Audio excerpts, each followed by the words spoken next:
Fine. Though someone did get shot in the crossbow bolt, and someone's been followed around by summons. But that's not really that unusual. So Team PC, you're all currently huddled up inside your rather large area of tavern rooms together. Niket is around, looking a little bit tired after some of the training with Forok, but he's had a day of rest. Speaking of, I guess I just gave up my last day of downtime to charity. Maybe you did meditating with your master for the last day. After all, you should always perfect your mind, don't you? Of course, yeah. Alright, plan. My plan generally consists of... It's very similar to the one we have currently, but it requires knockout poison. And it also requires us staying in town for a few days after. It's kind of a bit too late for the knockout poison, unless we want to spend another few days crafting more stuff. The thing is, I think we have to because we've been discovered, and we need to find a way to deal with that. Well, if you wish to use knockout poison, you can basically Torin and Jortes when you deliver the poison can basically choose. No, we're going to use a slightly different dosage and just not use all of it necessarily. And just waste the rest. Pretty much. I would like to ask a question about how their task, our NPCs' tasks are doing. Define tasks. Are they almost done with their task with the gnolls? I'm just going to ask Mira that. They are unsure at the moment what their exact status is. All right. Okay. I say we have to put it off for a few days. Once they are done, I want them to swing by Thorok, your people, your clan, because they are a group of people who wish to rid the world of evil spellcasters. We have an entire population of it, and they are perfectly willing to reteach and retrain these spellcasters for the way of good, because they are also primarily teachers, all right? Just bear in mind, if you're hoping for any help from them, they're like a month's travel away from us, and that's after the airship has gotten there and convinced them to help. Yeah, I know. It is not a realistic option. No, also a bit of clarification on that. Most of them are teachers. They're not a military force. No, but they could be a warden force. No. The monastery itself has only trainees and masters there. The masters are few. The trainees are still in training. They're not ready to face something like this. Yeah. Most of the people like me, we are already out in the world. That's what we do. Yeah. Once we finish our training there, we go out. Plus, another thing to bear in mind, Thorok's monastery is all anti-evil mage and stuff. Thorok's clan is different. I know that. That's true. But both of which would hang me if I'm lucky. They really would, and they're kind of in like opposite ends of the world. No, Torin, you less likely for my clan because we're not monastery. We're not really religious. We're looking for what we want to do is. A lot of them are of similar mind to me. And I don't plan on hanging you anytime soon. Because everything that you're trying to do is for the betterment of the world. The good word of Fork probably would also help. You don't need to worry about the monastery. You don't need to worry about the monastery trying to hang you. Honestly, you might not. You'll get a few dirty looks from some of the divine casters, but they're not going to try and kill you. Though they may refuse to give you services. My clan is a bit on it. Because they're very much on the magic side, so they might not, I don't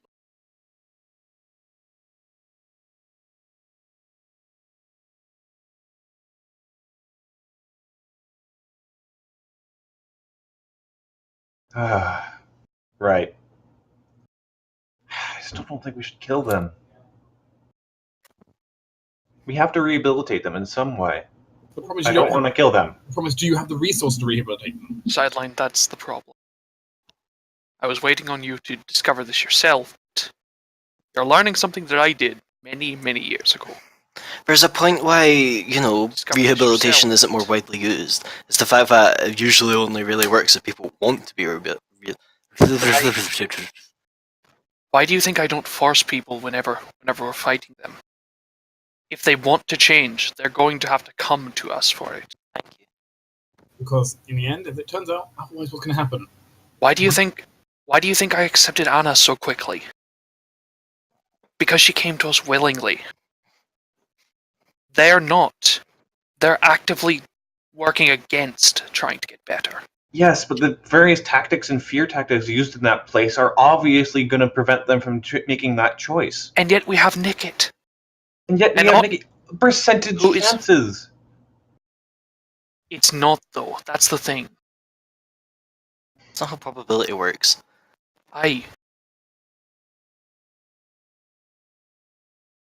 Nickit is the example of what they can do. What they all can do if they want to. But they don't.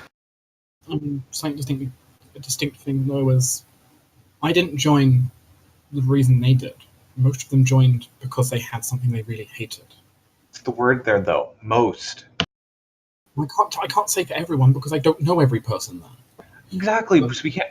But the point I'm saying is that almost everyone there had something they really hated. I didn't. They can't monger hate when there isn't any. That's what they've done. They have taken the hate that those people have, and they have cultivated it to zealotry. It's very, very difficult. They've done this over years. It will take decades to reverse it. We don't have that time. If we did, I would be all for your plans, yes. We don't. And so we have to deal with this now. Didn't Niket say that this would be how long this ritual would take? He said it would take months. Months, not decades. We do have more time to prepare, though. Doesn't mean we should go wasting it. It doesn't mean we should. Sideline, we have a lot of missions all over this freaking continent. We do not have that much time to waste. Realistically, if we want to be able to regroup with the rest of our people and start accomplishing other goals, we need to take care of things in a rather concise manner. And Sideline, you should know this. Prevention is better than a cure. Don't stop the ritual whenever it's in full swing. You stop it before it gets started. Otherwise, we're going to lose more people. If we don't stop them now, they're going to be killing more people. I mean, Themselves included. They've already killed some. Some people they've just taken the place of, without anyone knowing. And there was a barkeep. And that guardsman. Fine. Sideline, you and I are on the same page. We're gonna do something for me then after this. Fine. Ice cream? No, there's a den of rust monsters that's currently threatening my people down in White Marsh. Gladly. I would gladly work on that, even if I go alone. Yeah, I'd have no issue taking out some rust monsters for you. Sideline, you know me. What I want most of all is the protection of people in general. Everyone beware your equipment. It's going to get wrecked. And that's why Thorok wants to go, because Torn I have no metal. Torn just kind of leans over to Thorok and asks, "Hey, we wouldn't have been able to stop by your clan before that and pick up some stone equipment, right?" Don't worry, if we're going to White Marsh, we can get up there just fine. Plus, For if a I'm right... moment, Sorry. I thought you were going to ask to pick up some more monks. I mean, we might also be able to do that. We'll hire some monks. Admittedly, I have been calling on a few favors of them. Hiring monks is more difficult than you think, though, because monks don't generally accept pay. Yeah, monks and druids, that's what we need for this. We'd have to actually get lucky. We'd have to actually get lucky there and find some trainees that are about to head out on there. That are just like a decade or so to the end, near the ending of their training. Or in the case of less long-lived people, years, I guess. But yes, we have no problem with that. Yeah, if you wanted to go with Signed Mercifulness, kind of looks around everyone. His basic suggestion would basically be, if you really wanted to do that, really wanted to try, basically, he supposes you could try just knocking everyone out and then basically just trying to save the people who are not blooded yet, because in that case, they haven't been there that long, so they might able to turn around easy. Aye, and that should be fairly easy to do, because they'll also be the ones that are most likely to be affected by the poison. Yeah. Okay. But I'm not gonna. Sideline would simply suggest that we don't use a death poison. I don't think Jortes would allow that anyway. That's not his type. No, type of thing. he was on board with just killing them all and letting the gods sort. It was one of those cases where he'd prefer to not kill them all because collateral and shit, but because of how much of a threat these people were, he could justify to himself doing a death poison. Well, I mean, just make it not a con poison in that case. But the option of just using a whole lot of paralytic and just paralyzing everyone. Yeah, dex poison would be great, because another thing, most clerics aren't that dexterous. Yeah, I mean, they're not only clerics. For like a big bunch of mixed most clerks and wizards aren't that dexterous. The point is knocking out they are strong. Just knocking out or just paralyzing people is certainly something they could choose. They could choose to basically scale it down, basically just waste a whole bunch of the poison and do it if they wanted to. Both of them are skilled enough alphas that they can make the change on the fly if you let them. Sarah, you're not a wizard. And with them and actually also with both of them together, both Jortes and Torin, the time it would take them is minuscule. Also there to do that. Because we're just that good. So yeah, we can alter the plan a little bit to be less deadly. Thank you. But that's fine. As it stands, with Niket suggesting though, chances are a lot of people who are blooded and stuff, you're probably not going to be able to save them. Not in any reasonable time. The people that we will be able to save, do you think they would accept them up in your monastery, Thorok? I don't think that's a good idea, because my monastery is very specific. I might be able to talk with some that have contact with other similar ties, but maybe not. Right. Arranging such would be difficult, but at the same time, Thorok, go ahead and give me I'm about to say 2d6, 3d6. Alright. Where's he delving into? What does four? Okay. Okay. And the last nice. 6 would be okay then. Well, as Thorok can consider this, you realise, okay, so if you're just cutting it down to that many people, that's gonna be difficult, but you know one person who might be able to help you. If Team PC remembers back, you helped escort a member of Thorok's family, his sister. Oh, of course. Yeah, She does have a lot of contacts under her surprisingly large social belt. And even more so now that she's been married into the Conclave. And Thorok thinks you could probably lean on her if you wanted to arrange something for at least a small number of people basically to be like prisoner/healed. They'll start rehabilitation. Yes, they'll start off as prisoners, but they'll be healed over time. Asylum situation. But she could probably arrange that. She does have a lot of contacts. Alright, and we should be able to contact her pretty easily with with Sideline being able to go with Mira, and then Mira being able to talk to Renan. I slowly like my ever-expanding network of Wi-Fi over the entire planet. It's pretty useful. Though you are getting some interference at this distance. Yes. I'll have to go around to some of the way stations of the old Empire and see if I can jack them up a bit more. So it'll be a long shot, and I'll have to talk to my sister about it, but she might be able to do something. Yes, she definitely wouldn't be able to handle a large number, but a small number, she could probably handle that. And if what Nick is saying, there's not many unblooded anyway, so... There's never that many unblooded at a time. They tend to bring them in batches, and then they'll go through, ritual will be done next round. Alright. So we can save as many as we can, reasonably. I know how you feel about this. We are doing this, aren't we? Aye, we are. Looks Mostly like because it, annoyingly. Don't worry, it's not going to really change this too much. If this ends up getting me killed, I'm so going to haunt you. Yeah. No, I'll accept that. You'll be eaten by your ring. Yeah. And then my ring will haunt him. Yeah, fair enough. Yeah, Niket can also reveal the fact of as it stands, a lot of the unblooded luckily aren't necessarily the reason also not a huge number here is because a lot of the ones who are still being kind of slowly converted aren't really kept here most of the time. Ooh. Tinder, if you die, I will put the ring on myself as a revenge. There you go. There are basically like other sections of the cult elsewhere that deal with a lot more of the lower initiates. Mm-hmm. So there is only a small number here, which are generally people who are, they're generally people who are picked up by like local members, in particular. Mm-hmm. Though it varies. There's always need to have low level rookies about. Yeah, they're also clean. Sometimes, yes, that's a problem. I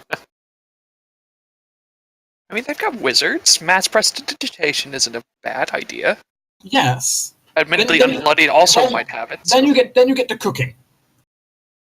Okay, that's a bit more so. Magic can cook. Magic is terrible at it, though. Yeah, create food and water isn't exactly good. As exampled by our spoon of infinite food. It tastes terrible, but it works.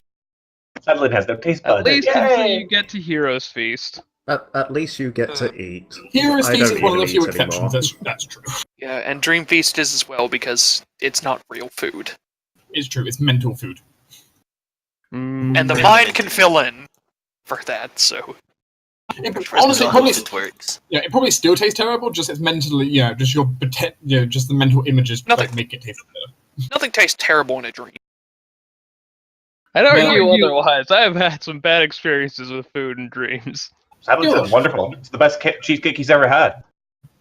Still, though, the group, as you kind of sit about, kind of prepare all this, Jortas and Torin looking at the 2 crates of poison they have, each of them pretty hefty. Torin's eye just twitches at how he has to rework a lot of this. It won't be, to Torin's mind, it won't be that bad. It'll be a little bit frustrating, but then having both you and Jortas, you can probably do it pretty quick. Yeah, but No, I imagine it's having just George the- there it's just just the- annoys him more. It's just the sheer fact that it's like, I just spent so much time making all of this perfect poison, and now we have to dilute it. But basically, it'd be like a combination of maybe diluting, maybe throwing in some ingredients, basically turn some of the reagents inside inactive, stuff like that. But it's difficult to turn a low grade poison into a high grade poison, but it's easy to turn a high grade poison into a low grade poison. So.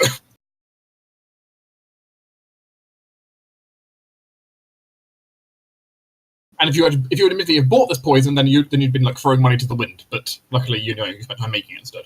Thank God. Well, we sourced it from local ingredients, so it really wasn't that expensive. Mm-hmm. Mostly a time investment. Yeah, I need to add 1,000 gold to my character sheet. There we go. Yeah. So with that handled, let's move on with business. Anyone got anything they wish to bring to the table? Are we just gonna keep on trying the same method of before and try and deliver poison anyway? I don't know. It's the problem. So I with have to that. say, the whole entire thing of all is known is very vague. We should probably send someone It's stealth. incredibly vague. We should send someone stealth to go talk to the treasurer. Sideline, did you sense motive the hobo? Yes. Okay, So, good. well. Making sure. Okay, better question, Niket. You know things. Is the treasurer actually one of you? Not to his knowledge. So Right, they would have to have done it in the time that he was gone. Which, Well, it's very possible that he just never knew. He No, he doesn't have a complete list of every single person who was part of the cult at the time of his leaving. He doesn't? No. To be fair, it's a cult. It's probably a case of 99% of them have no idea who else is in the cult. I mean, he actually Niket had a surprising good idea about a lot of it, but not all of it. I mean, there's a limit to how much he could know. He wasn't in leadership. He was just more privy than most. See, this is why I don't have Sideline calculate things for me. He always draws up unrealistically perfect scenarios. Yeah, to his knowledge, though, the treasurer isn't one, and he never heard any plans of replacing the treasurer with someone. Yeah, Because admittedly, the the treasure treasurer already is was one. the treasurer's under a lot of watch as well because he's the treasurer. He is sort of in charge of the entire town's money. Under a lot of watch. Doesn't mean that they haven't replaced him, recruited him, or be putting pressure on him. I'm just saying. I mean, it's entirely possible that he is trying to give us a genuine warning. I'm just saying it's another one of those cases where it's incredibly convenient that on the eve of us going off to do this great big dangerous mission, someone gets shot in the back with a message saying, "Oh no, they know everything about what you're going to do. You best just leave town and leave them alone."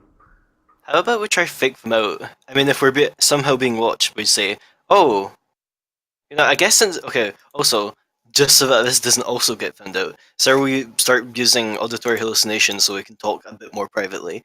But how about we just fake them out? Say, "Okay, now that we've been discovered, let's try going this method. Leave town."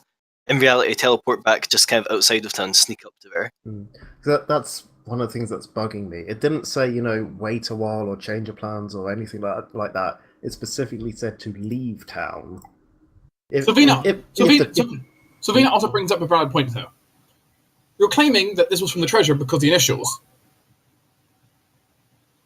More than one person can share initials. Which is exactly what I said in the chat earlier.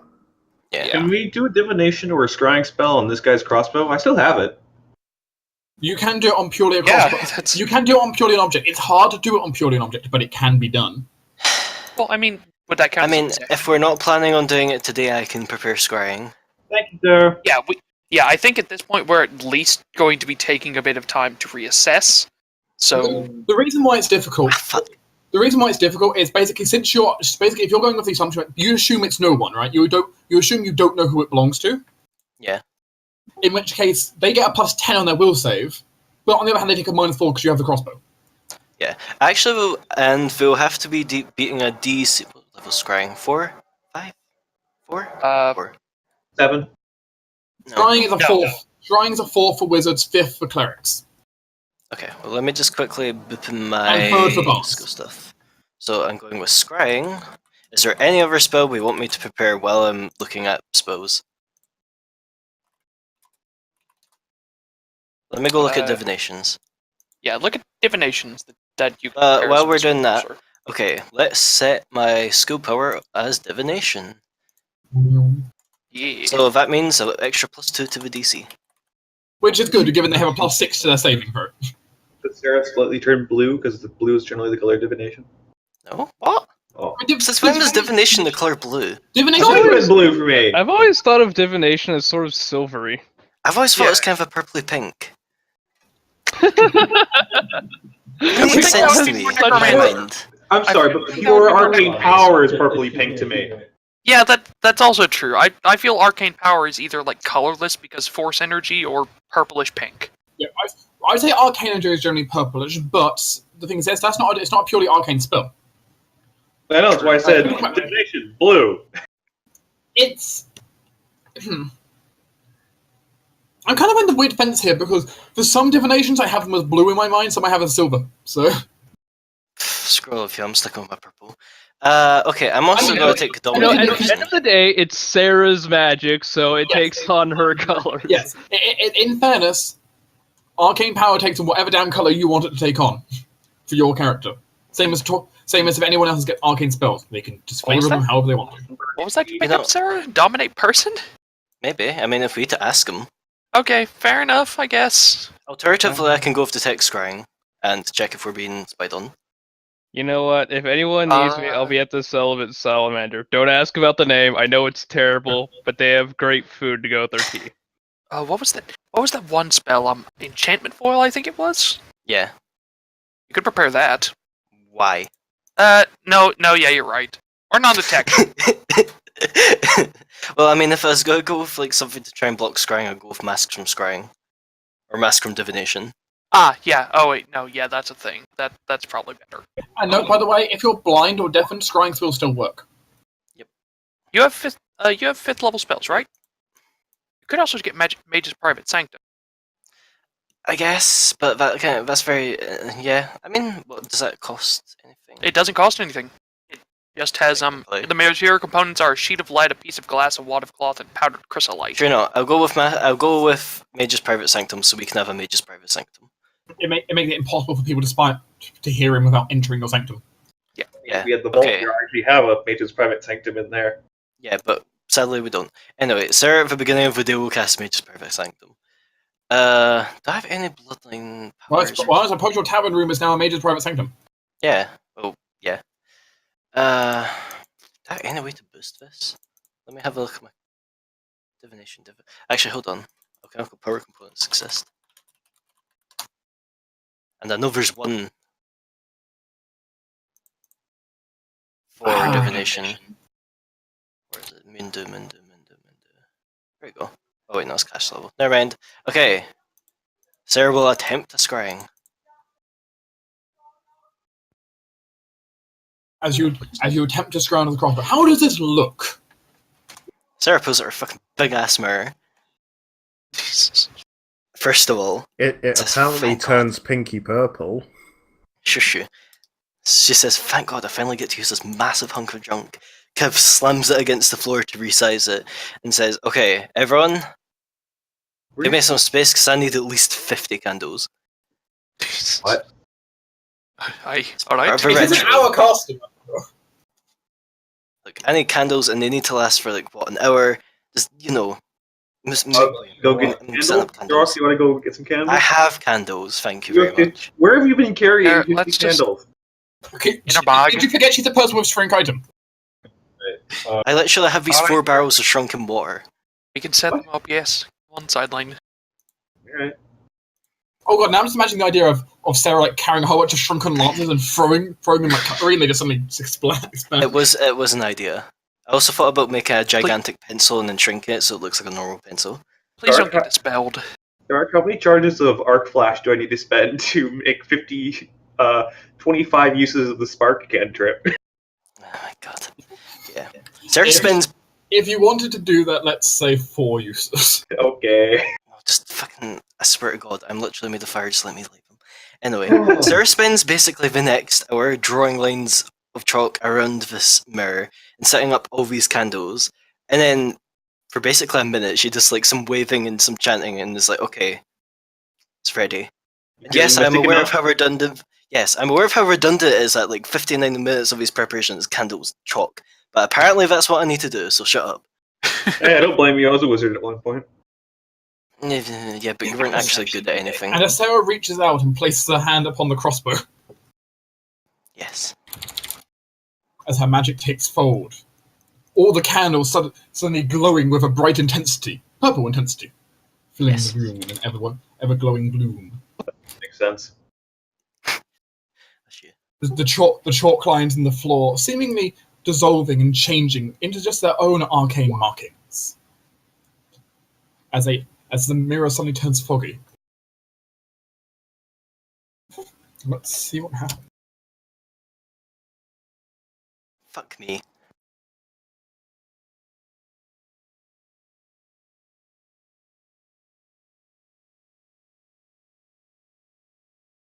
Yet, as the magic extends out and Sarah reaches towards the crossbow, her hand is sparked back slightly as the entire spell seems to collapse around the spell resisted from the other side. Try again. Okay. Plan number 2. Try again. You cannot retry scrying for 24 hours. Yep. Oh crap, I forgot about Hold that. on, I had to make a call. Sarah pulls out the Brooch of Fire Speech, which I think, unless you go back took it off her, the one that is linked to her cousin Reyna. This is Okay. Sarah is going to activate the sender and say, I need a favor, can you help us find fuck. Yes, cuz I can help you find a fuck. Hush you. Find a person. Scripted. Oh, wait, hold on. 1, 2, gonna scry you, and that'll probably be the end. I'm pretty sure it's less than 25 words. Okay then. And now Sarah's got to cast Scrying to Scram Raina. And hour 2 begins of the process. Yes. Specifically, I let her know this because she'll probably have Venom Detection running. 50 more candles! Yep. That's where Sarah gets these candles. Fancy IKEA. Does IKEA sell candles? I mean, technically, doesn't Sarah have extreme materials? Yes. Shh. You Are know, you just making candles? Are you just... Yes. let's just say she's conjuring the candles then, as she's doing the spell. She pulls them out her wizard's hat, which she also doesn't own. Her wizard's headband. A candle extends from her forehead and places just... I would just imagine if like Sarah's robe just keep pulling out of her sleeve. Yeah, her sleeve, her bag, maybe like just a pocket. Some people have like, you know how some people have like a knife down on their like near their ankle. You just pull out another candle from there. And yes, so begins hour 2. I forget you can get tired Thorok's headline says he looks at Thorok who hasn't sat down yet. Aye. Even some of Sideline's gears are seizing up from this. Your test is just. Aye, he's pretty nice. Your test is just laying down at this point. He's getting a kip while we wait. Cat is studying, reading books. Torin has left the building. Orange just fucked off. You sure you want to leave the Magic's private sanctum? He said he wanted to hear everyone go get tea. Okay, I guess that's fair. Well, tea and cakes and maybe a light drink. So Sylvina's gone off to train Zyzen. That's fair. How's Hamu doing? Hamu? It's tinka tinka tinka tinka. Ah, good to hear. As Sarah completes the second hour and the mirror turns to its foggy state, the purple glow filling the room. And as it does so, a mist forms over the mirror, soon causing it to take a new shine, as if looking through a pool of water, waves flowing. You can see a strange wooden cabin with a nice fire burning on one side of the room. On the other side of the room, a nice bed. And there is also one corner of the room you see through the scrying, where the entire thing is just this blur. You cannot see a thing, almost like trying to look through a camera just covered in like some strange oil. Just a mess. Nothing in focus. An area the scrying sensor cannot penetrate.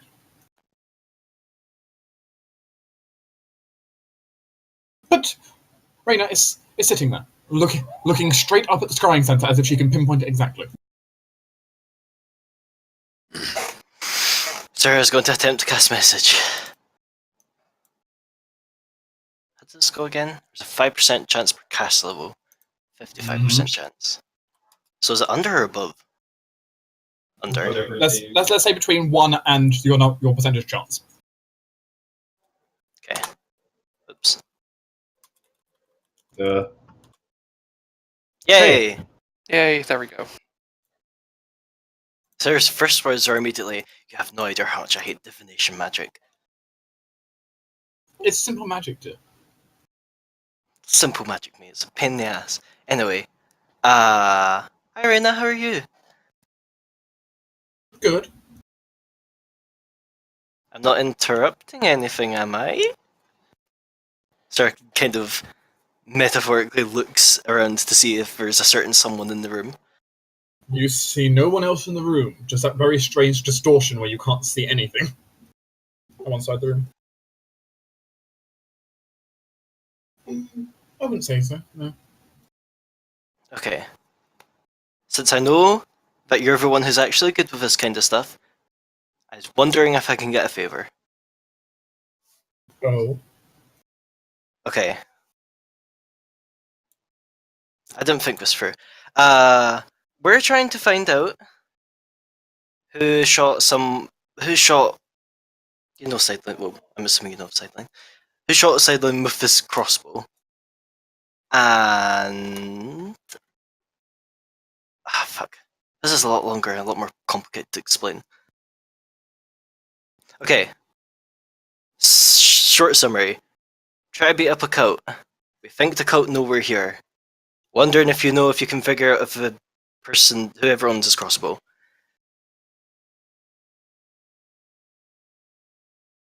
Have you tried scrying on the crossbow? Yes.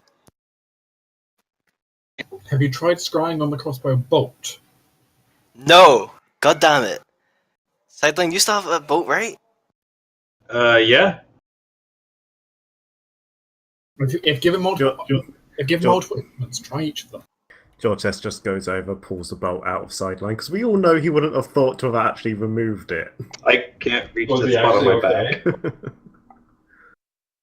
Yeah, just hold still. Here we go. Crunch pulls it out, No, tosses it to Sarah. you'll give some advice to Sarah on the exact circumstances and things that might help her, giving you a temporary bonus to the DC. Yay. Oh, thank God. Okay. Thank you for the advice, Reina. This is gonna be a huge help. You also hear very odd, like almost sound like a muffled gunshot in the distance. Is that Chris? Oh, don't worry about that. Or Charles? Charles. Charles is his name, not Chris. He's not here at the moment. He's fishing. With a gun? That wasn't him. Just leave it. You can hear me? Yeah, never mind. It's magic. I mean, message can be cast on a number of creatures equal to our level, so Yeah, Oh, I could include right. you into the Skype call. Or Yeah. Scry call. pretty much. You've basically Okay, all been okay. quantum entangled. Yeah. Okay. Anything else? No, that's all, thank you. Remind me to come and visit you at some point, and also bother Charles. Also, have you been eating? I'd hope so? Mm, I kind of need to live, sometimes. yes, but some people are notoriously bad at remembering to do it. I'm not torn, don't worry. I'll see you soon. Bye, Reina. I'll visit you at some point, hopefully. And suddenly, even if you don't end scrying, she suddenly just disappears from yours. Have I ever told you how much I hate people who can, like, ignore scrying? No. Okay, well, I'm telling you now, I hate people. It turns out, yeah, she could normally just say, like, no, I don't want to be scryed. It's a pretty Okay. useful gestures to the magnificent mansion around us. Pretty useful, don't you say? Private sanctum. Oh, yeah, I guess. But it turns out, though, she is a divination expert. It makes sense she can also protect herself from them. I mean, Well, she's magical also divination Rakshasa. is a divination spell. Yeah, she's also Rakshasa, so she can kind of just pop up on non-detection whenever. And turn it off whenever. Oh, she's a rock castle? Oh, Interesting. bloodline. Succession bloodline. I Oh. think she's actually human. Yes, she's human Succession bloodline. I was kind of hoping for just pure Rakshasa. That would be interesting. No, They're they're kind of badly. chaotic evil. Most of them are. Most of them. You say that as if it hasn't They're, stopped. they're technically not they're technically not aligned creatures in the sense that there can be exceptions to the rule. Can be. Doesn't mean there are, but there can be. Yeah. Having a demon that's good meanwhile doesn't happen. If that in the event that you somehow manage to pull off such a thing, it causes some very weird event. But they're no longer a demon then. Yeah, that hide aura is very useful. Mm-hmm. I've got to keep the Rakshasa bloodline in if I want to make like a stealth sorcerer or something. It's a wonderful bloodline for sorcerer, for stealth sorcerers. Wonderful bloodline. Sarah's used it plenty of times, thankfully. It's easy in my top list of bloodlines to pick. So Arcane unfortunately is stuck up there as well because if it's generic, it's also very useful. Yes. And technically, I get a little bit more out of it than other people. Yeah. Back on topic. Our fear of scrying. This time, crossbow bolt. Yep. You failed one scry, but you can try this one instead. So, hour 3. Also, 50 more candles appear from somewhere. If you want to leave, I don't blame you. Run. Run while you still can. The cat's like half fallen asleep on his books at this point. I think he doesn't have to sleep, but he's choosing to fall asleep. You throw a see trick. Mm-hmm. Suddenly takes out his artifact he's been working on and sticks his arm up to his shoulder, and it's just like basically a disc-sized thing about the size of a Coke can. He just shoves his entire arm in it. I've been making pocket dimensions. I see. Interesting. I just hope it doesn't go anywhere dangerous, you know. It makes to lose ticking now. noises, even though it shouldn't be. I haven't Very even put this interesting. power source in it yet. Weird. Anyways, See. Meanwhile, Torin is getting lunch. Yeah, at this point, he's already had breakfast, and he's considering lunch now. And as you're out and about, Torin suddenly finds himself in an interesting situation. Hmm. He is surrounded by dogs. Do I recognize any of them? They all seem to be random strays. Are any of them shape changers? That's a very good question. Are you triggering your ability? Of course. Animal, animal, animal, animal, animal, animal, animal. Well, that makes it simple. At least they all register as animals, so I know none of them are outsiders. Mm-mm. No outsiders, no illusions, no things hidden. Doesn't mean they're still not. Unless it's a Doesn't very mean they're good not still illusion. summoned. Yeah, some of nature's allies, I think. But as it stands, though, you're surrounded by a number of dogs that seem to be very attracted towards you. Not unsurprising, but still. Oh my. I'm just gonna go ahead and pop negate aroma, because this is getting silly. Torin may still get cuddle puddled. go eat a chicken coop. It'll be fun. In fact, Zoran's gonna call for guards. It's like, help, I'm being assaulted by a pack of dogs. This is rarely a thing that PCs ever do, but fair enough, you call for guards. Why don't you give us the mythic diplomacy check to see how long it takes guards to arrive? 22. One moment. Hey, Torn is trying to disguise himself as like a low-level NPC, basically.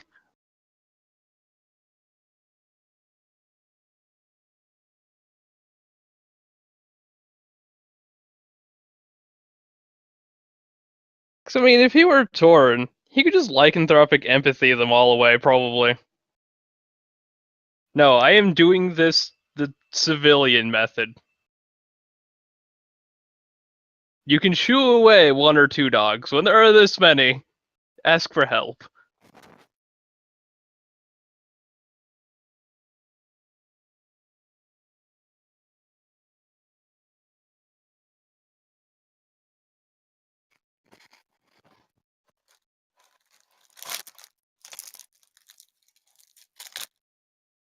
Let me just double check something. I peel. Oh yeah. So the guards arrive after like a minute or two, hearing your request. And Torin eventually can have dogs removed from him, but it does take a while, as they seem very attracted towards you. They know, Torin. They know. Yes, I'm perfectly aware of that. Zyzen also knows, but Zyzen doesn't care as much as the dogs do. Syson's probably just going, oh great, we got a fucking dog in the party, that's just what I wanted. Same thing's probably going for Fedori. Little cat. Mm-hmm. Because animals generally instinctually know who a were creature is. Generally.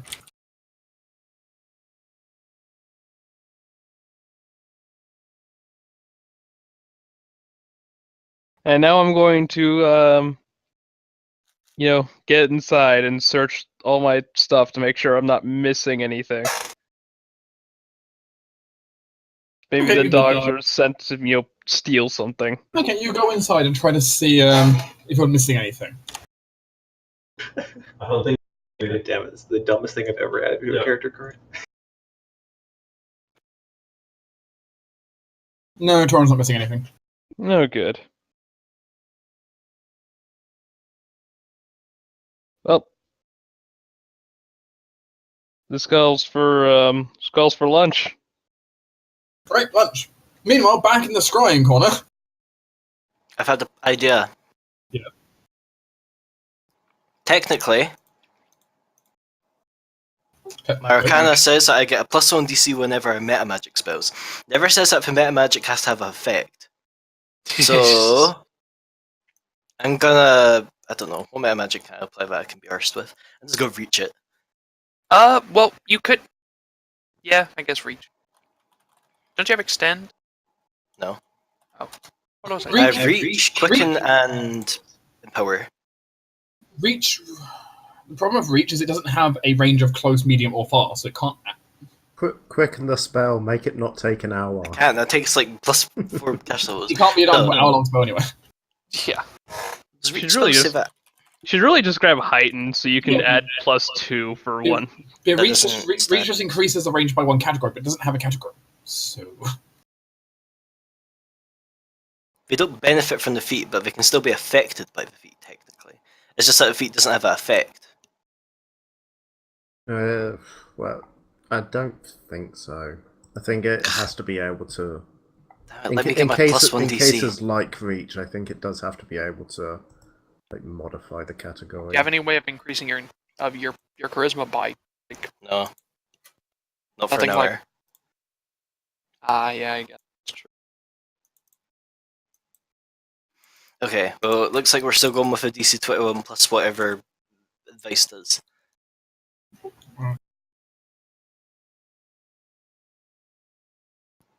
That's better. Yeah, that. I'll They take a admit- 7 over a they admit- 17. They admittedly have a +6. Okay, so I didn't even need to advise. Thank you, Rena. Well, no, I'm saying they have a +6 just purely from you not knowing anything about them. Right, that's true. That's before their modifier. Yeah, we have a +6 and there's a -4 from thing. I think. Or is it -2? One of the two. It was a +10 then a Yeah, -4. it's +10 then my object. and +10 Right, brought okay. down to 6. It turns out you know nothing about them. Still, you're like a DC 17, I think. If like the advice gives you +2 to your DC, like normally. As the room turns to this strange smoke again, mist filling the air as it surrounds the mirror.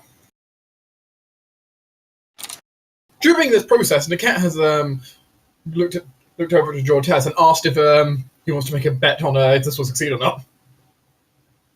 Yes. Wanna bet gold on?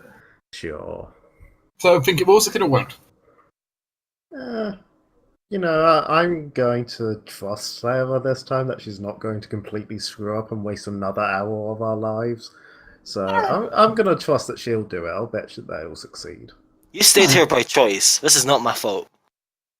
I mean, Kat's been studying, and he's not really allowed for her to leave anyway because people might spot him. So he didn't get a choice. But anyway, as the mist kind of forms and surrounds the mirror, does an image appear? Well, yes, an image did into form.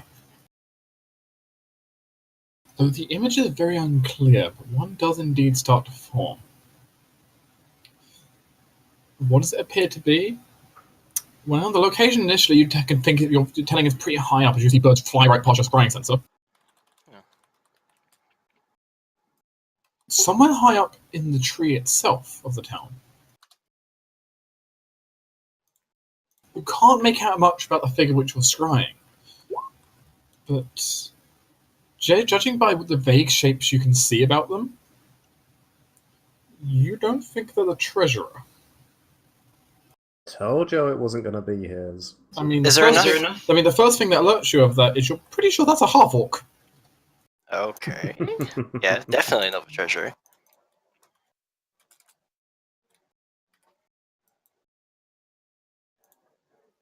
Is there enough? Well, I guess actually.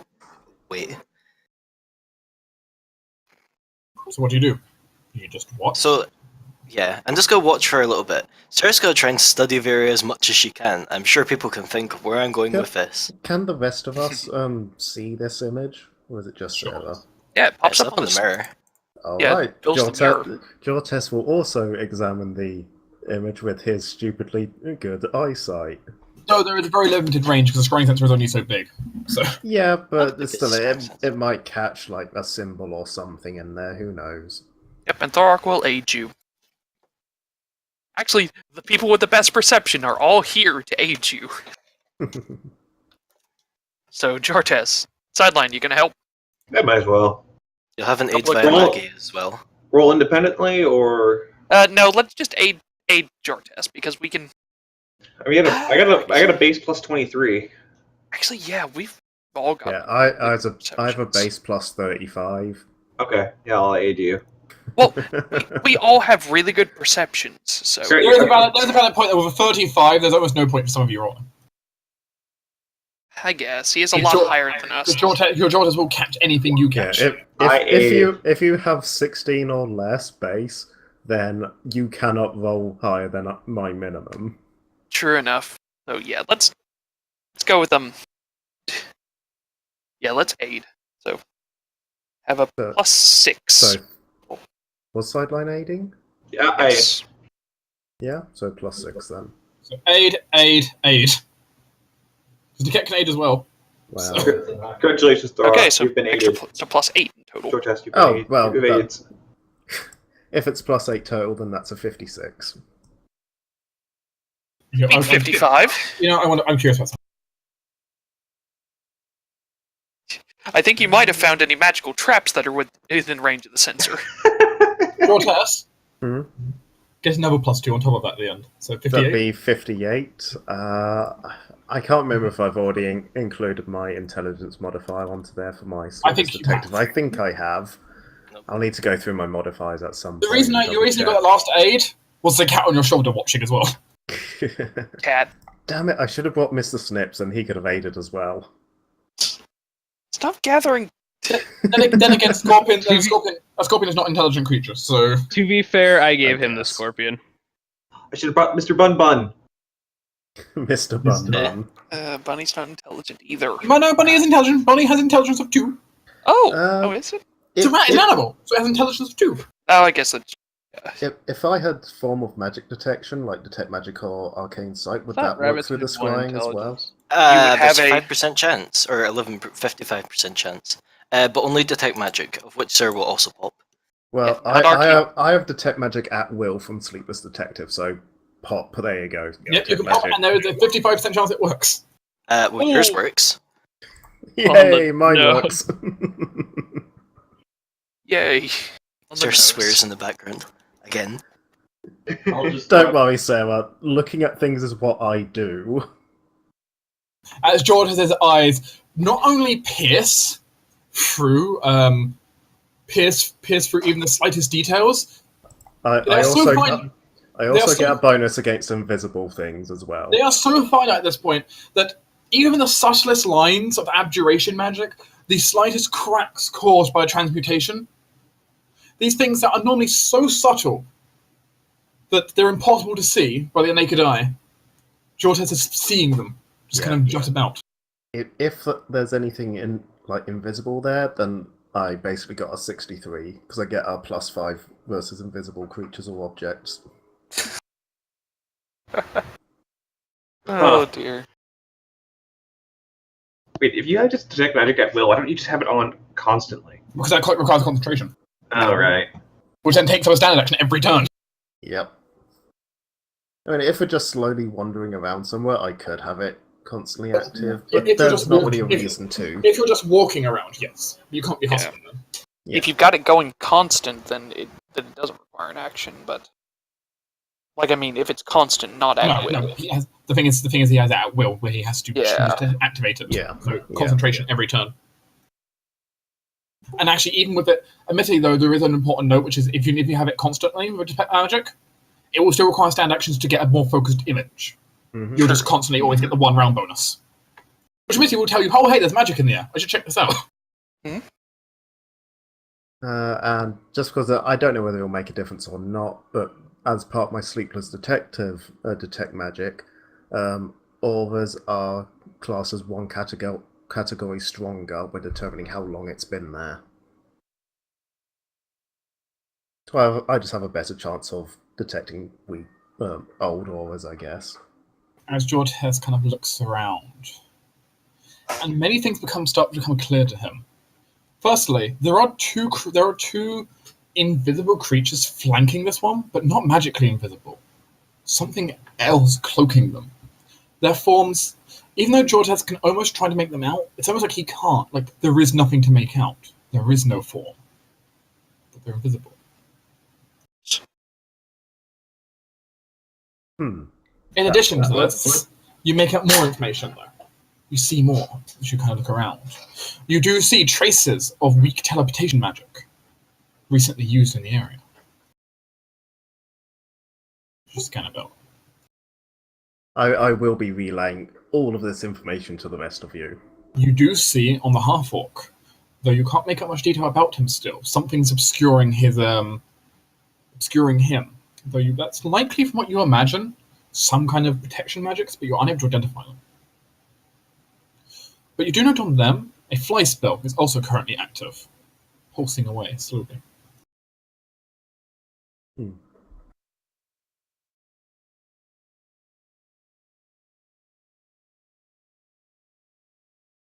Moreover than that, though, you also take note of something else that gleams to you. You can see from behind the cloak, even on the unfocused view you get, Jortes sees the distinct points of what to him are a very special kind of knife. Oh. Those knives only have one purpose in Jortes' mind, and only one purpose. Delivering poison. You typically wouldn't use them for any other purpose. They're not as good at just flat out fighting, but they're very good at ensuring the poison gets deep into the system.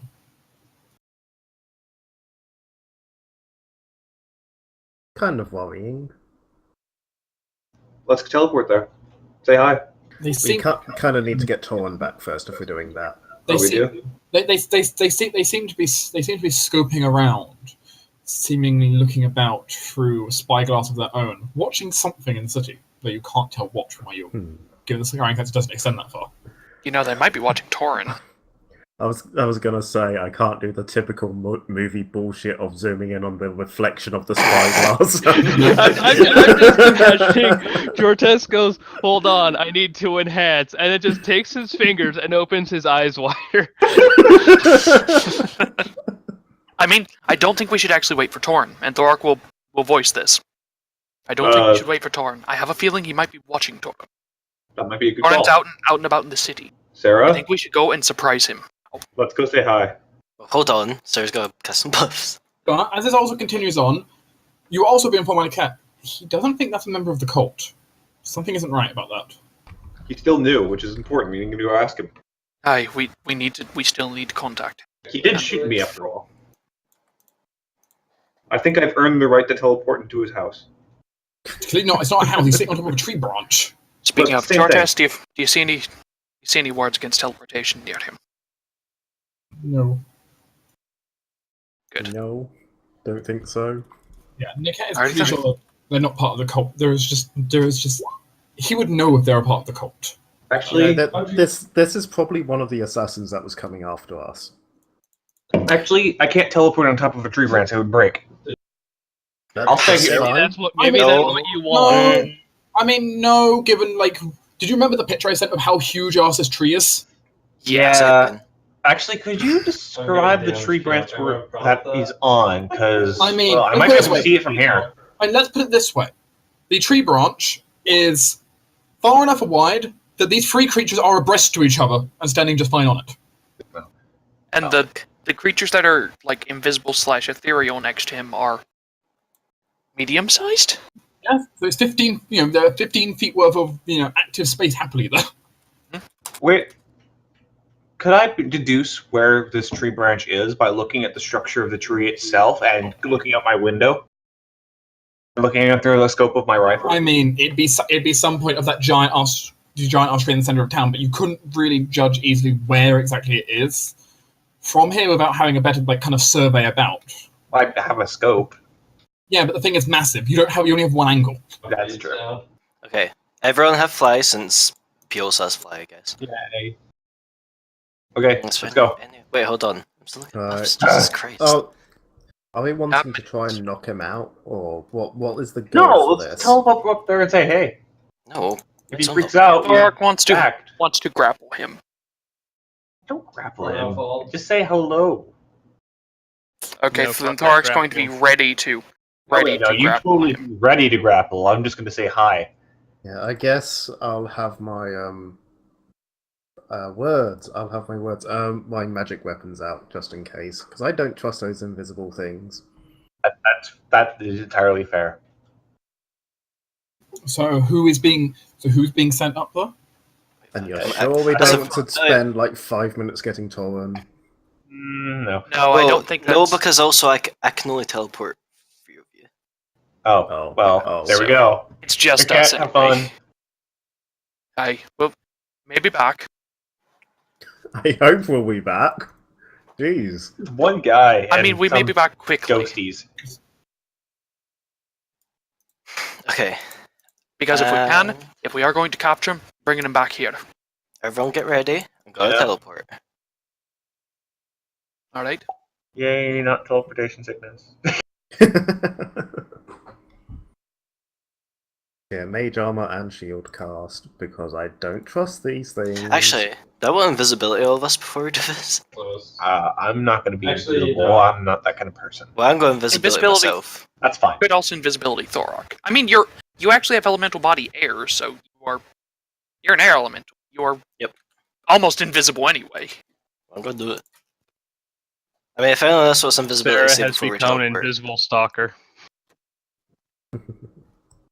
Okay, no one else is saying that they want invisibility, so let's teleport. Yes, Thorak will. Okay, can I have invisibility? Go. I won't. Okay. Whee! And Thorak is going to basically ready in action to grapple this person if they try to run away. Slightly will say hi. Sir, yes. Oh yeah, I have to roll. roll a d100 for me. Thankfully, I Please- just seen please this like be literally. accurate. Well, actually, we're probably still watching this as I'm casting. So Yeah, the chances so- can't be No, that because bad. you had to cancel Oh. concentration. Ah. You had to cancel your scrying spell. That's fair. Oh, Actually, I don't have to. Scrying's not like a focused one. yeah. Yeah, It no, just scrying cuts is it just a minute there. per level.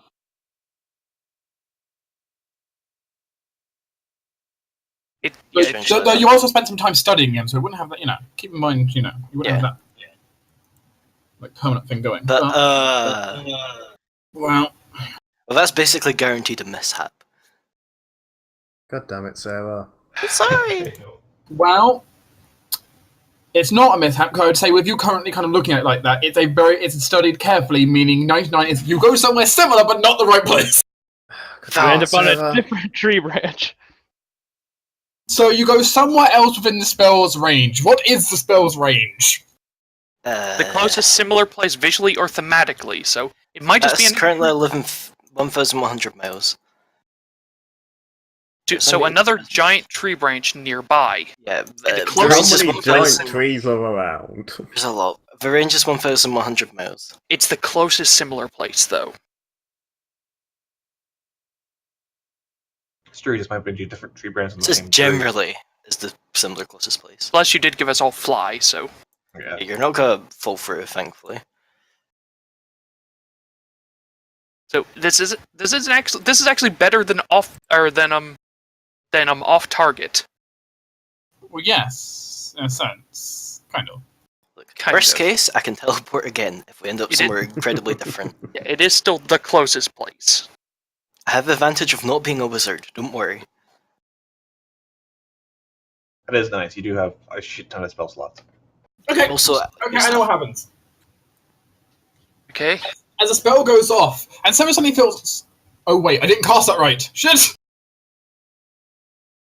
And she suddenly appears standing on a large, extended out platform made of wood. It's some kind of tree branch in some way.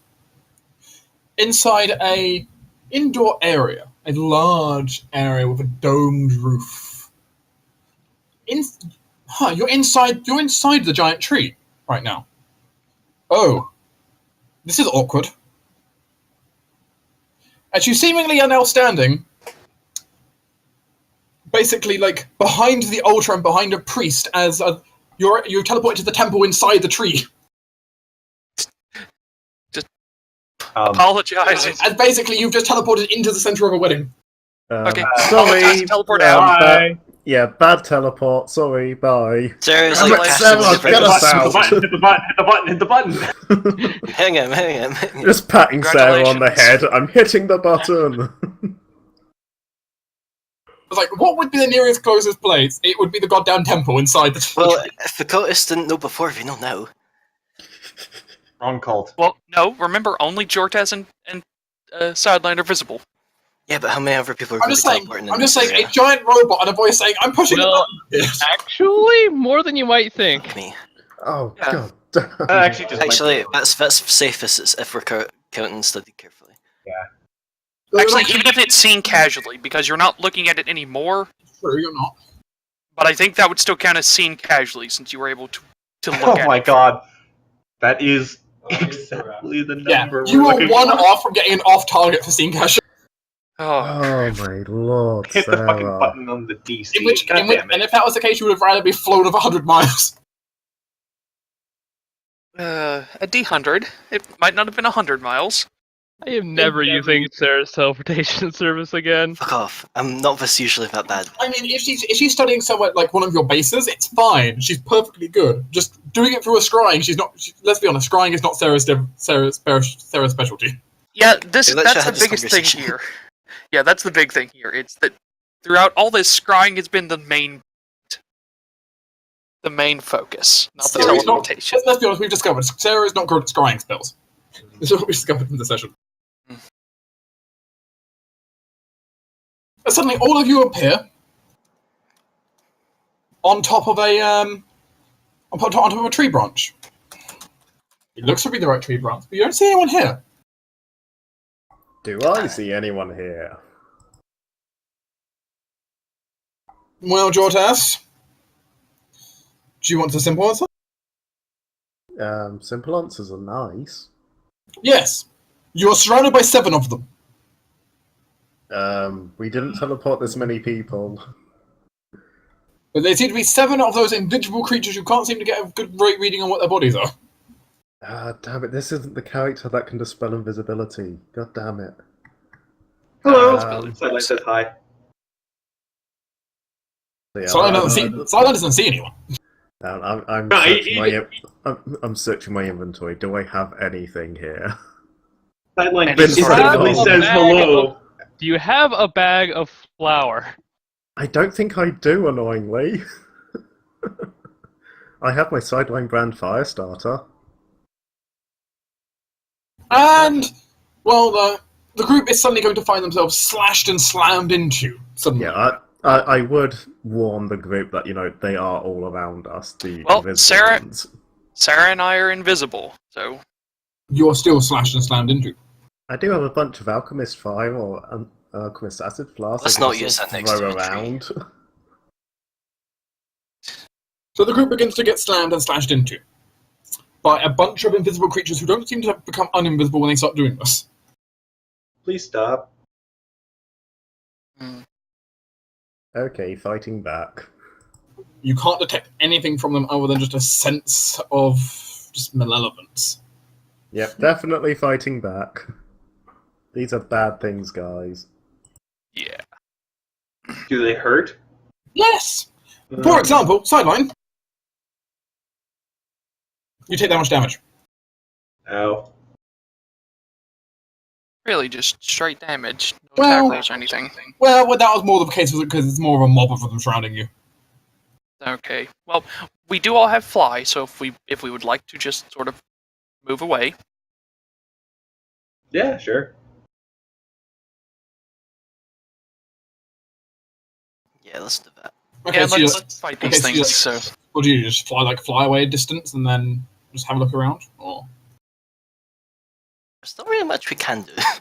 Yeah, just fly away, look at a distance, see if it figures anything out. I mean, what's your plan basically? Is what I'm trying to get at. What are you going to do? Do you guys know where that half orc guy was? I want to talk to him. He lost his bolt. These and things crossbow.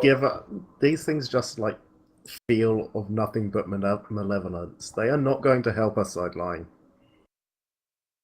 You don't know that. Sideline holds Yes, up the I- crossbow. Yes, I do. And as you're flying in the air, all of you make reflex saves.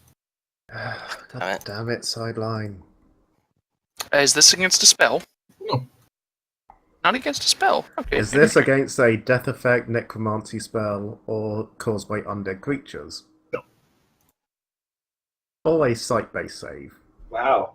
No. We're doing pretty good. I mean, all of us have good reflex saves. Sarah? Except Sarah. Sorry, I'm just checking. Something's weird here. This should be at 1 higher. I guess Sarah's reflex isn't bad, I guess. Yeah. Well, Okay. I'm currently also an air elemental, so that So, helps. suddenly, all of you come to the realization, probably from your test, that wait a minute, those things you flew away from, they're also flying towards you invisibly. As you like kind of scramble and move away from the collision path. I said please. Okay, quick, out of character, what's our plan here? Are we going to just try and teleport away again? Because you guys cannot see these things. I'm the only one that can. Shards can just pinpoint them. You can't see them, you just pinpoint them. Yeah, I could tell you what squares they're in, basically. I mean, that works for me.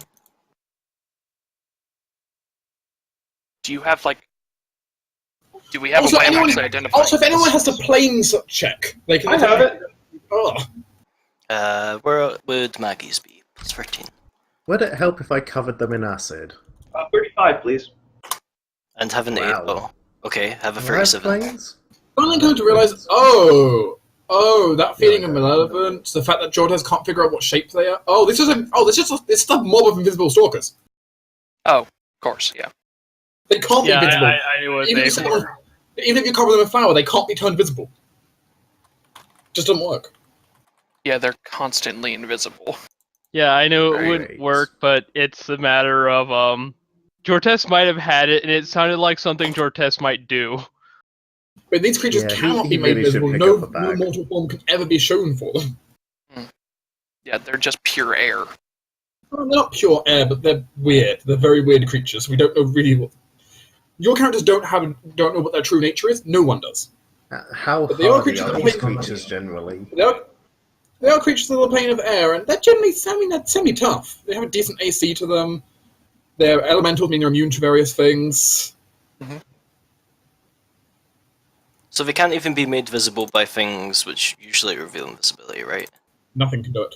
Nothing. Not manual or magical means, because there is no form to reveal. So looks like we're going for AoE. Yeah, they're also, of course, not immune. They also can't be They also can't critted or sneak attacked because they're elementals. And Your you task, said, look for the half orc. We'll deal with these. seriously? Yeah. I They can also- Fair idea. Wait, do These you are want also me to just run away and leave you guys here and go looking for him? Sure. I mean, it's only been a couple of rounds. Can't have gotten far. Sideline draws out his dragon pistol. I really should make a shotgun. Invisible stalkers also speak Auran. If anyone happens to be enough to emphasizing. Unfortunately, I'm fire only. Usually the residents of the plane of fire do not like the residents of the plane of air. I don't know. They're like the bellows, right? Anyway, The thing is, I could try tracking him down, but I don't get my perception to tracking yet. That's next Oh, level. right. Damn it. And my survival is bad. I mean, I have you Torm could, when just, we need them. you could just search around for him with perception like an invisible creature. 'Cause I have a feeling he just turned invisible and left, Yeah. or he teleported away. I mean, I could do that, but I don't really need to go running off to do that, because with my You don't need bonuses to, you against have- rangers, no, but Sideline was saying to leave and go looking for him, but if we don't know I didn't which way say he went- leave. I said go look for him. Well, I asked, you mean running away up to look for and leaving you guys to deal with the rest of this, and you said yes. If that comes to that, sure. I mean, Either way, just check Just around. figure it out.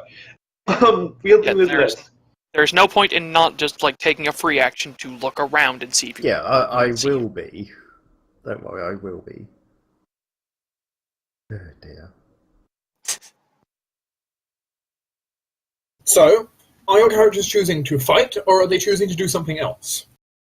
I think keep them Right. off Jortes while he looks is a Mhm. better thing, 'cause we can't really We're not in the best position to deal damage. Okay.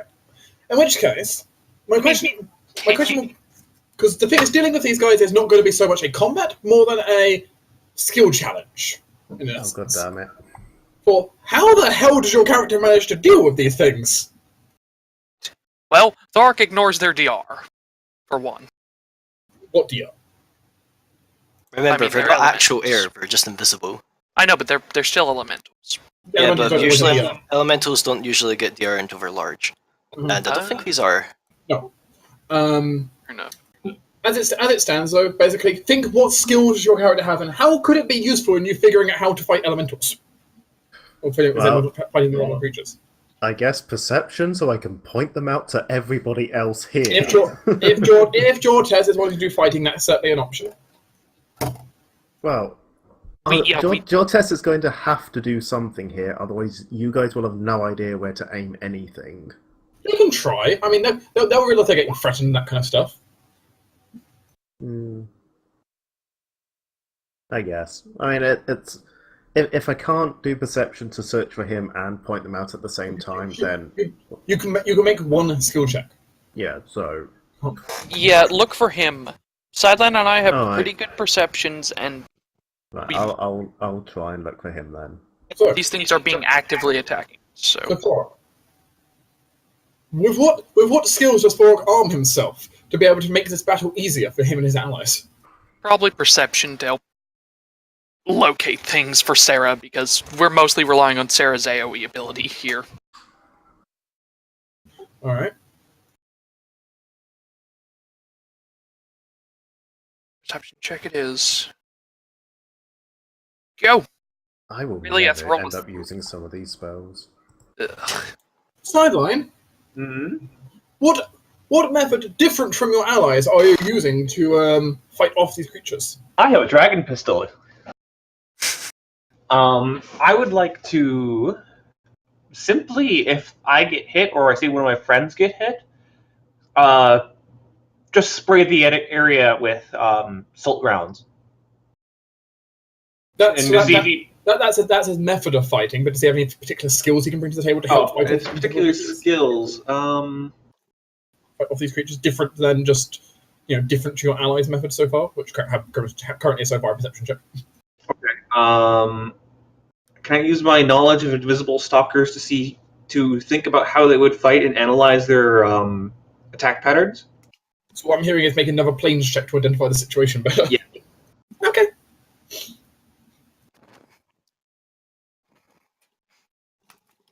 31. Sideline knows things. All right. Sarah. Better than I did. Okay, Wow, Thorok, you rolled I have an idea. 3. Do I you not know, have yes. Do you not have a fortunate charm? No, They Should have take, asked I about can't. mine before I they left. take up a slot. Or if you're next slot. Right. Amulet of Mighty Fists. Things Right. I right. need. So Sarah, what method are you using to help aid yourself in your battle? Okay. Battle? My planning is the fact that since we're kind of flying around and everything, it's already a very hectic battle. Sarah wants to kind of pretend to lead people, basically bluff to make it seem like we're going to do something and do something else. Basically try and direct feigns. You're essentially feigning them. Yeah. Yes. So Sure. I'll try and use bluff. Sure, you can use your bluff to try and feign them during this. Oh, fuck me. You have a fortunate charm, though, Sarah. No, I don't. What? Got rid of it. Oh, yeah. Alright. The battle does not necessarily, assuming Jortes doesn't aid in the battle. Oh wait, can Maggie do something? If Jortes is looking for the bloke, he might be able to aid. Maggie cannot. Yes. Maggie can aid your bluff check. Yes. What is her charisma? Terrible. What is she? Frush.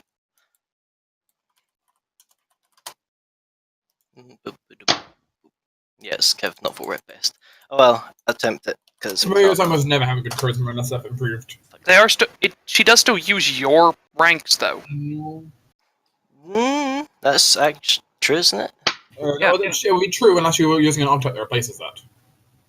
Wait, oh yeah, she's a sage. I don't think she can use mine. Oh, if she's a sage, then she has her own, yeah. She has her own personal skill pool.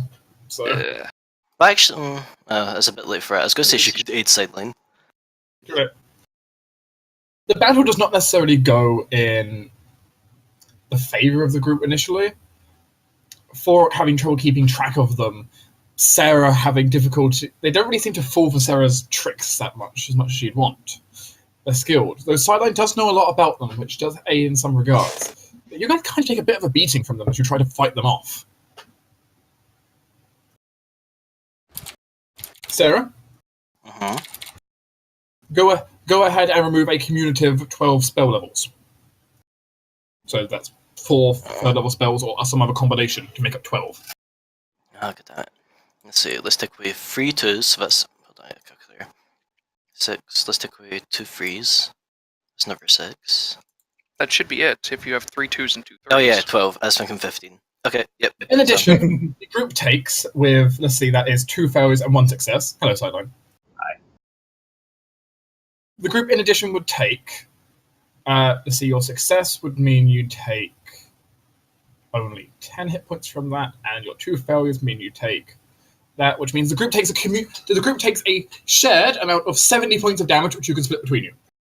I'll gladly take 25 because I have false life running.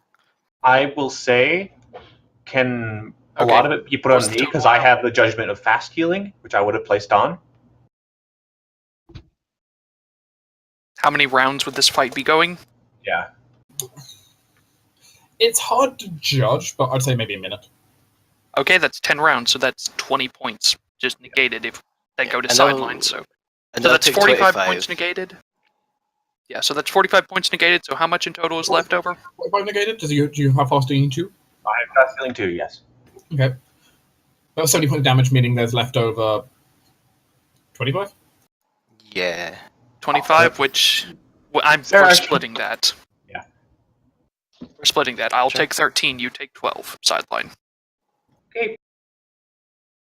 That was really the wrong button. So, am I taking any?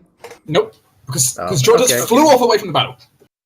Yeah, no, we're having if I spot the guy, I fly away. You have to examine the crime scene.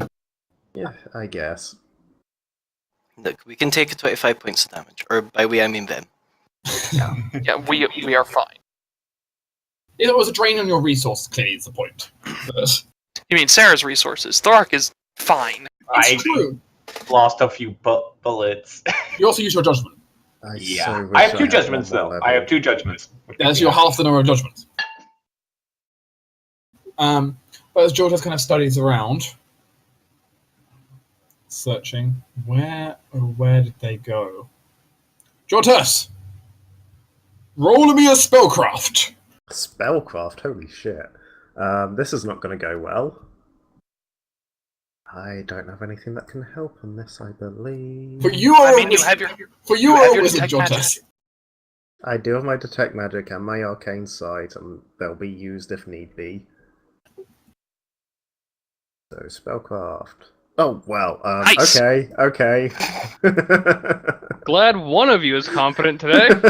Alright, Sideline's competent. Alright, so not only does Jortes come to realize at the crime scene that the orc in question happened to have teleported, he also with Jortes' amazing senses, somehow, with his natural 20, comes to figure out which direction did he go. Right. I just start flying in that direction fast as I can and shout back over my shoulder, he teleported this way. What kind of teleport was it is a good question. Jortes is thinking a short-range teleportation, like at most a dimension door. Okay, then yeah. Okay. We've got fly spells going, so we have 60-foot flying for a good bit. Yeah, zoom. My boots don't increase my fly speed, do I? think that's just speed. No, but you can run and hustle. Yeah, land speed, so yeah. Torin, I might as well run.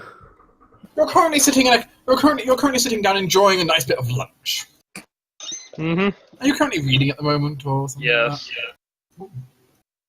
Torin would be reading at the moment. How is Torin dressed at the moment? Does he have armor on? Is he carrying? Torin probably doesn't have most of his weapons. I imagine he has his bastard sword. Although, it is probably bound because, town rules and all that. Mhm. But yeah, Torn's in his usual disguise. It's what he's been sort of wearing for the past week. And his armor? Is he wearing any of that? He probably is wearing his armor underneath his clothes. Alright. Tron, what's your flat-footed AC? 18. Critical hit. Yeah. Right in the liver. Like you expected anything else. Not poison immune anymore, bitch.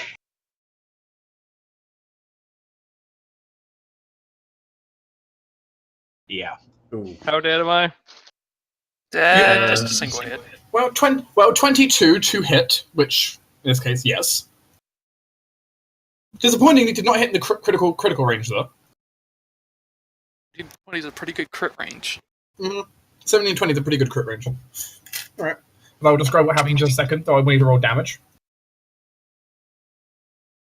Could be an improved critical crossbow, or could it be a rapier? There's a bunch of things it could be, admittedly, but... Keen can only be on melee weapons.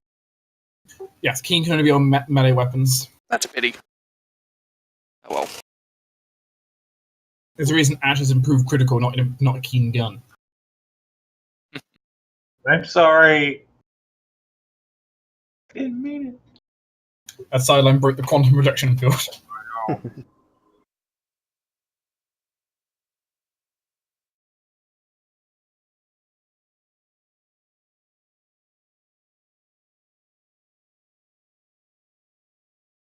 What needs to be slowed. I don't know, I'm just having a chill day. Just running around in a city. Chasing It's guys like- who summoned a bunch of it's like we're invisible level- stalkers. It's like we're level 5 again, it's great.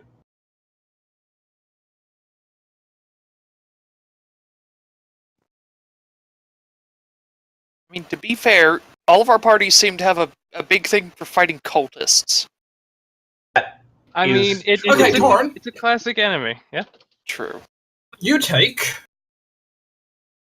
let's see, that, plus that, plus that, plus that, plus that. It's a lot of ones. There is a lot of ones. Wow. Actually, it didn't add the last two dice on there. No, it didn't. So those two are elemental dice. Yeesh. So what I'm hearing is I take 40 in total. 40 damage on the head. 11 of which is fire and ice. Ow. And sadly, actually rather depressingly for this character, literally only 10 points of it was sneak attack from their 5d6. That sucks for them. And suddenly, as Torin is sitting there enjoying lunch, suddenly a window shatters as a crossbow bolt flies in and strikes him in the shoulder, setting his clothes on fire. Torn immediately tosses his book away so it doesn't catch a flame. At the same time, Torin is also required to make me a fortitude save. This guess is his first poison. Oh no. So that's a Assassin. 30 versus poison. Oh You suffer- no. You suffer no ill effects of the poison, but I had to check for a nat one. The assassin did so much. Gee. You tried to assassinate the hero who purportedly never dies. Especially since Good I on think you, mate. I think your fast healing is going to repair all that In a about... lot of that damage. Well, as Torin tries to get fast healing, it doesn't trigger. Ooh. Oh, that's Wolfsbane. As Silver Crossbow Bolt. Motherfucker.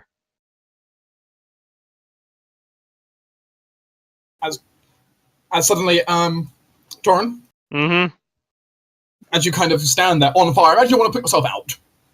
Yeah, I just take my beverage and pour it over the crossbow bolt wound. Okay.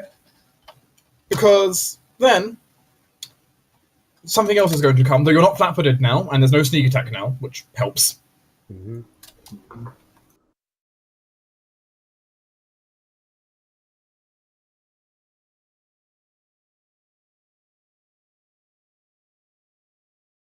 Uh, 21 and 18. is it fair to say I could have been going full defense? Specifically put yourself out, which was an important note for this. So no. Okay, so that did actually take an additional action. action. I was wondering if I had like 2 actions basically No. while they get to me. Okay, so that is a hit. Okay, 1 hit. Because basically, as Torin puts himself, as soon as he finishes putting himself out, suddenly 2 more crossbow bolts fly through the window.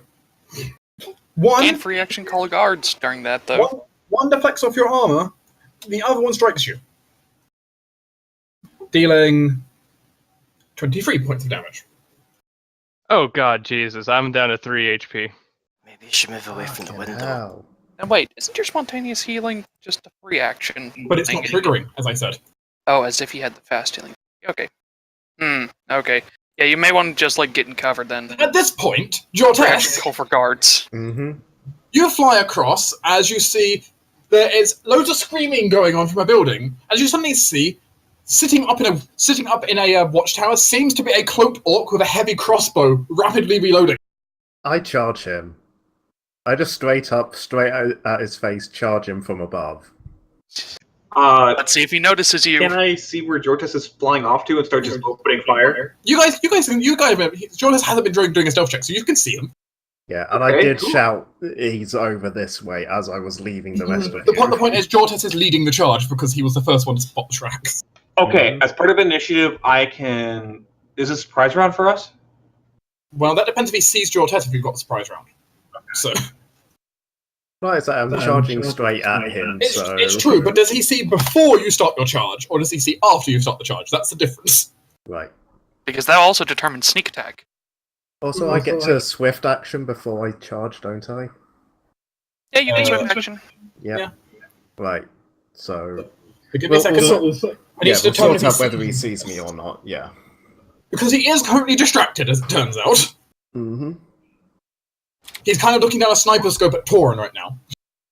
Actually, yeah, Jortes, it doesn't matter if he sees you or not, because you can press to attack him Yeah, with the floor. Which is precisely why I said I charged him from above. It still matters. Well, you can't attack him from directly above, but it will have a close enough angle anyway through the window. Oh yeah, it's through a window. I mean, yeah, he's inside a bell tower, so you know. Close enough, Right, you can yes. still fly above him. Yes. The point still stands, though. You should still be fine. But the question is he flat-footed or not, which will matter. Mm-hmm. But I need to check exactly what his perception check is because he is distracted right now, which is Wait. Bell tower? Yes. Is he next to the bell? Yes, but Jortes, you have a Thunderstone. Probably not, no. Damn. Mark has one, and he's going to be there soon. yeah. No, I don't. I know your plan. Let's see. You are a distance away. So let's see. He's taking a -5. Rapidly getting closer. Let's see. He's taking a -5 because he's distracted. You would have been before you start the charge. You would have been 60 120 feet away. feet. No, because you can. 120. Because in a surprise round, you can only charge 60 feet. Oh, yeah, you can take a half charge. Mm-hmm. Yep.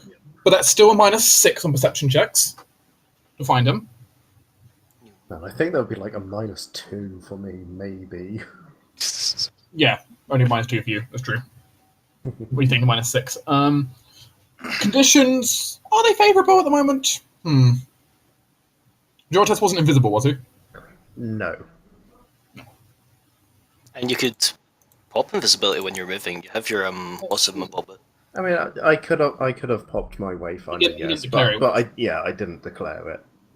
Well, I would say with all the screaming people, there's also not favourable condition to hearing someone coming. So I'll say it's a -2. Especially Plus when it's that a bit- person is not on the ground. Flight is quite quiet. Well, hence why. Well, you still make noise while flying, just different kinds. Yeah, just not Whooshing, as much as not- running across the ground. Whooshing, clack, clack, clapping, some slight chainmail noises. Still, bad conditions for this guy, all things considered. Mm-hmm. Mm-hmm.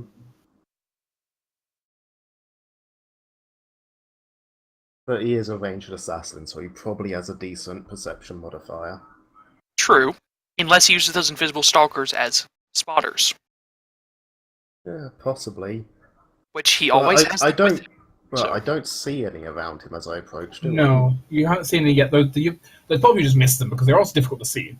So Yeah, I think- maybe. Yeah, he might have left them all to distract us while he tries to assassinate Torin. But he's going for a DC of 10 here.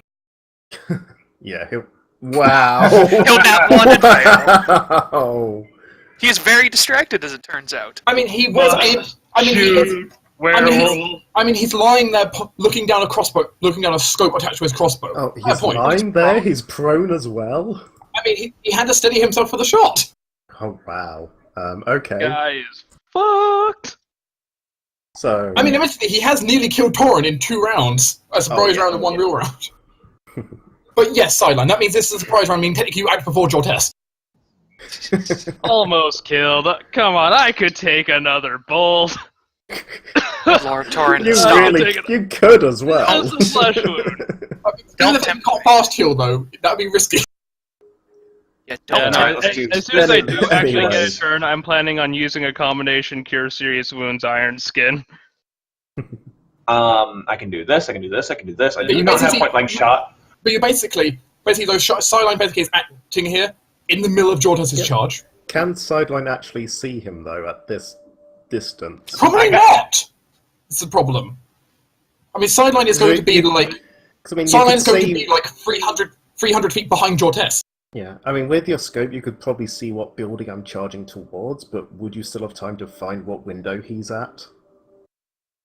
I don't know. Would I? Assuming that window's even pointing towards you. I got like a, I don't know, 700, no, more than 700, 1,400 foot range in my rifle with the scope. So But that still doesn't change your perception check to see them. I can make a perception check if you want. You can't. You have to because they're not the easiest thing to spot. They are, however, shooting, so they're They are taking. intentionally trying to be hidden. So, But they are taking all the sniping penalties because they're shooting at Torin. well, they would be if they took sniping penalties. Wow. Because I'm pretty sometimes sure they're you really still getting rid see of them. those. Admittedly, Sideline, you're taking a lot of penalties from distance, though. You are. At that range, you are taking a. Then a -1 per 10 feet. Mm-hmm. Yeah. Rolled an 18. Did alright, but -1 per 10 Oh, feet, 360 43 feet. because I'm in my favorite terrain. yeah, that's true. You are in Yeah, but if it's 360 feet away and it's 1 penalty per 10 feet, that's still like 36 penalty. yeah. So you effectively got a 5 there. Well, a 7. It's unfortunate. Seven. I guess a creature intentionally trying to hide. Seeing a normal person would be easy, but someone intentionally trying to hide. I delay my turn until after Jortas attacks him so I can see where he is. Is that okay? Yes. Thank You may choose to act second as the prize round, not first. Yeah. You know, once I hit him, you should at least know what tile he's in. Damn it! It's like, damn it, Sideline can't break the rules of time and shoot first. You're not Han Solo. Stop. Yes, I am. I built the entire build around this. Wait for your spotter. I mean, it's still going to be impressive that Sideline shoots before any of the others even hear Jortes finish his charge. That would have been insane. It basically means instead of the order being the bullet goes off and then Jortes, while Jortes is charging, it's going to be Jortes stabs and then you shoot at the same time. Mm-hmm. Oh, we just got really unlucky. I just realized Mm-hmm. the guy was preparing to move out to assassinate Torin right as we teleported. If we hadn't had the misfire, we would probably have been there right as he was about to cast Dimension Door. Yeah, probably. Oh, that's annoying. But still, Jortes then. You get a single attack to make against this man. So that's +2 for charge, +2 for flank, yes? +2 charge, +2 to flank, yes. You also get +4 because the guy is currently lying in sniper position. +4, so that's a +8 bonus total. Before I charge, or I guess as I start charging, I swift action poison my dagger. Also add another +1 on that, by the way. Another Which +1. is, you have height bonus because you're technically charging down. Ah, yes. Yay, higher so, ground. So yeah, swift action, I poison my Dark Blight special dagger or specialness, and then I try to stab him with it. That's You don't try that's to a stab That's a stab. Well, I mean, he's been stabbed. I can confirm that. He's been stabbed. Was he Am I- critically stabbed? Am I on 5d6? Holy shit, the plus 23 to attack. That's fucking good. Yeah. Yeah, that was It's got with, a lot like, of stacking a lot bonuses. of stacking bonuses. Yeah, Oh, that's I'm what Thor 66, gets about. right. So So that's another 28 sneak attack damage, plus whatever the hell the poison does. The third hit base damage, and roll me a d100 for the poison. Will you roll higher or lower? plus the poison's got a critical hit 100. behind it. So 82. Oh, crud, you had to roll that poison on a critical hit. Oh, God. Ooh, is it a con damage poison? No. The poison in this case was a spell poison. Oh, Spell poison. 5d6 5d6 of shocking grasp was attached to that poison. Nice. so 10d6. So 10d6 lightning damage. Please roll. 10d6. 33. So 33 Yeah, plus quit 20. for the One average. shot. One shot. One shot. I don't. That's Well, not it doesn't one-shot the guy, but by God, is that a surprise for him as he suddenly Yeah. gets hit with that much lightning. And then side sadly, launch. sneak attack is not critical, is it? And the thing is, No. before the guy even, no, you don't get to. Well, you did down, you did double damage there from the you don't double sneak attack damage. No. No.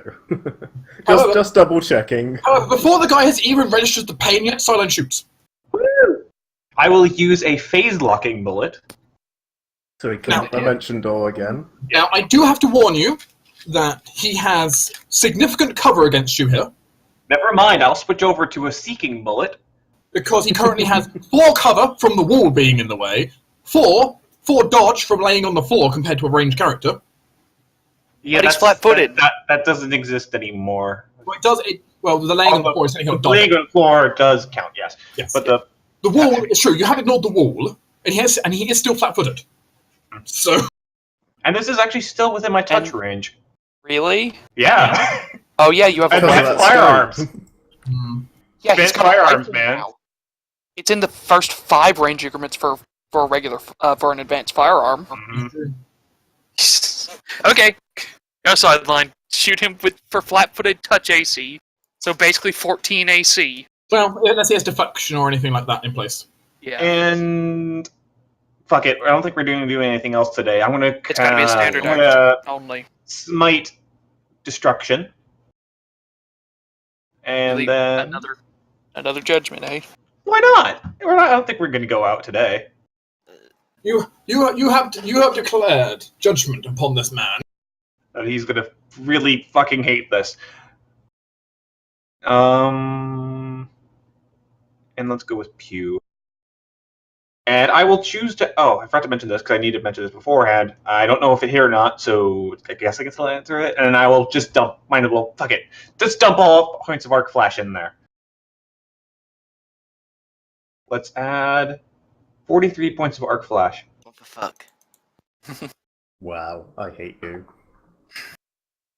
Sideline. Yeah. Do you know what that means by using that many points of arc flash at once? Yes. Well, Ellen, did you just explode on us? A little bit. I think please describe to the others who are behind you what it looks like. Well, you remember that time when the sideline had a complete thermonuclear meltdown? Really? It's Again? pretty close, but it's not that extreme. Basically, this massive conduit of electricity goes down Sideline's arm and follows the bullet into the target. It's basically a lightning bolt at this point. And Sideline's all the various runes that are on Sideline's body that are meant to like keep him running suddenly go flicker and dim a bit as he sort of stumbles in the air, shoulders his rifle again. He seems to be really low on power now. So great. As the reactor is now at critical. But the guy suddenly gets hit for another 43 and plus 15. Plus that means right. That's another 58 damage on top of my 71 Alpha damage. strike. Alpha strike. Alpha strike. And as fast as the surprise round started, the guy has fallen. Yay! So basically, Jortes just charges down from the sky. He's seen Torin getting shot, and he just leave him alone. Stab. And the thing is, arc of lightning from the dagger. And the thing is, There's before the bullets from guys the back with more lightning. And the thing is, before the guys even had a chance to look up and see who Jortes is, and before Jortes has even realised he's properly hit, a bullet flies out of anywhere and hits as well. Yeah. And the thing is, it's perfect sync as well, with the dagger doing the shocking grasp discharge, and then the arc flash from the other side bringing more lightning in. We just cook him. He bursts into flames. Pretty much. and this is all happening within 3 seconds, so no one really notices.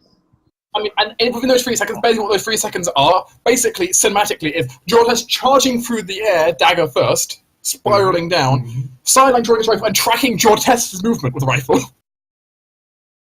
Jortes is thinking, please don't hit me, please don't hit me, please don't hit me. And the two It of probably does whiz right underneath your armpit. as the two of you, in perfect motion, attack at the exact same moment and execute. Is he dead? He's dead. He's dead. No, dead. we need him alive, Fish. I think he's very dead. I need to check exactly how much damage you dealt, but I think he's dead. Yeah, I have a feeling if he was a rogue, he's probably dead. Because That's 129. that would kill Thorok. It's okay. All we need to do is hire a necromancer. The man seems to be definitively dead. Okay. As basically, with all the electricity running through him, Jortes basically just sees some of his blood vessels just burst. Okay. Vaporize some of his blood in his system. Speak with Dead might not work against him. Little surprise. I guess Jortes Meanwhile, Torin, the cosmic bolts stop as you see Jortes slam into a bell tower. And a very large flash from the outside. Did I just hear a stroke of lightning when it's not raining? Yes. Alright. Okay, you know what? No, Thorok is now going to grab Sideline and go to Sarah and say, alright, we need to stay hidden. I hope Jortes knows this too. Hope he gets in that bell tower then. Yeah, Bell tower and grabs that body and runs. Jortes will get in the bell tower, see if there's any other invisible stalkers there, and he will poke his head back out and look down to Torin just to double check he's still standing. Because if he's standing, he can take care of himself. How does Torin look right now? Torin is prone on the ground, currently drinking an extract. But he's drinking, he's fine. I give him a little wave. I don't think he has the perception to see that. He might not have enough perception to see that. I wave anyway. Though, as you're doing the extract, Torin, Mm-hmm. roll me a cast level check. Oh, you motherfucker. You used that. Fuck you. Let's see. That should also be increased by 1 because we're now... Oh wait, no, never mind. Prestige class. Mhm. Hit me. Yes. 6 plus his cast level, you do bypass that, so you do Torin feels some resistance. His extract does manage to heal him, though it is resisted. Oh, good. But he was a Right. slayer. So is there any other invisible stalkers around Not that you the see. bell tower? Right. I'll just start checking the body then, seeing what he's got on him. The rest of the party can slowly convene on the points stealthily if they so choose. Yeah, no, Thorok is going to insist that we need to stay stealthy because we're still hiding from a cult. Do you Same want thing me to like- just... It's the same thing as Torin can go to the bell tower if he so desires. God, do you want me to Sure. shrink the body and you just can take it and I'll teleport us back to the room? Aye, good idea. Well, when you guys get here, you can do that. In the meantime, I have a Yeah. couple of rounds of checking over the body. Yeah. Examining the body thoroughly, you see the body of a half-orc, but something isn't quite right about them. There's runes scarred into them Damn it. in a tattoo-like way, but it creates a very unusual set. And no, Tora does not heal from that. The runes and markings are strange, unfamiliar, but something about them tells Jortes' deepest part of his mind it can't be good. I rolled wrong on that anyway. That was supposed to be 5, not... Following more as you examine around on the body, pulling away the cloak and looking at the charred corpse, or what's left of it. Oops.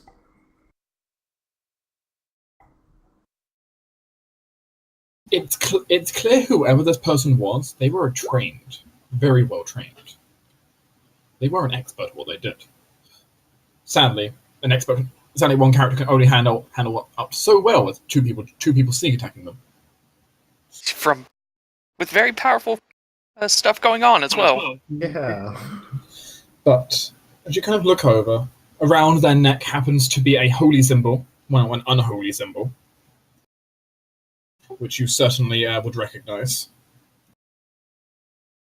Not someone the group has typically dealt with a lot, but... Is it heresy? No, it's not heresy. So it is one of the assassins, not part of the cult. To be precise, it's a symbol which, though you have not encountered it much, you'd still know. It's still in the Greater Pantheon, so everyone who isn't unlearned would know who they are. Tamara the Queen. Oh yay, demon mother monsters. Master of monsters, experimentations, dragons and cardinal sins. The Queen of all demons.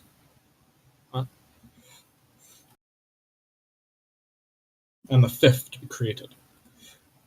Examining over though, Jortes finds a number of things.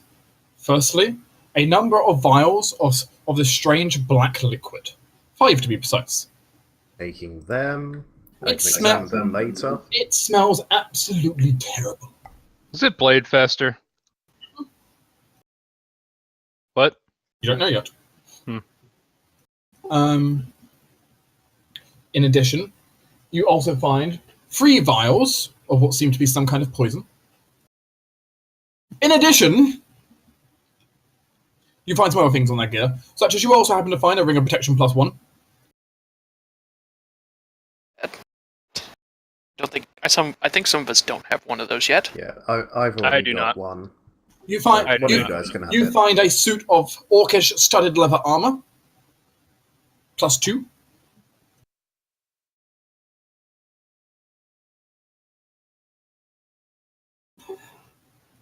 And his unique magic weapon.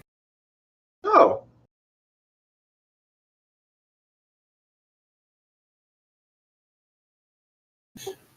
Known as the Mercury crossbow. You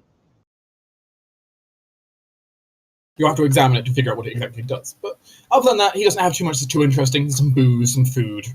Yeah, with a name like that, I'm betting it causes like the shots to count as silver and stuff like that. There is also a rolled up scroll inside.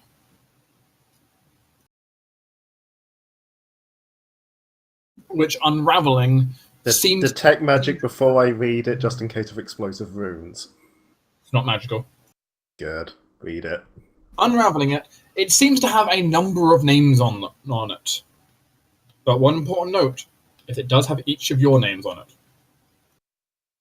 And a few others. Brennan's name's on it. Ryland's name's on it. Elliot's name's on it. So it's a hit list, basically. There's also Elizabeth's name on it. Liliana's name on it.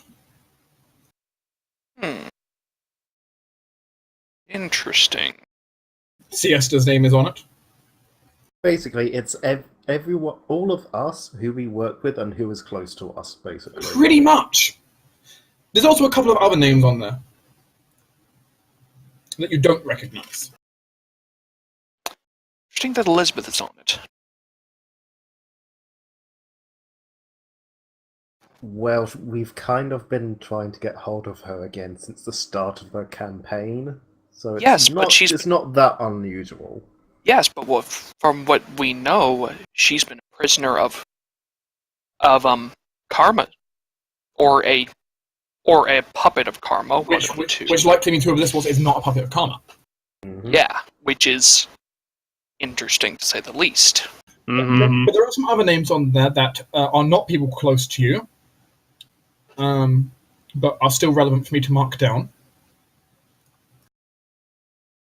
Well, now that they're marked down so that you can say, oh, they weren't assassinated before we actually met them.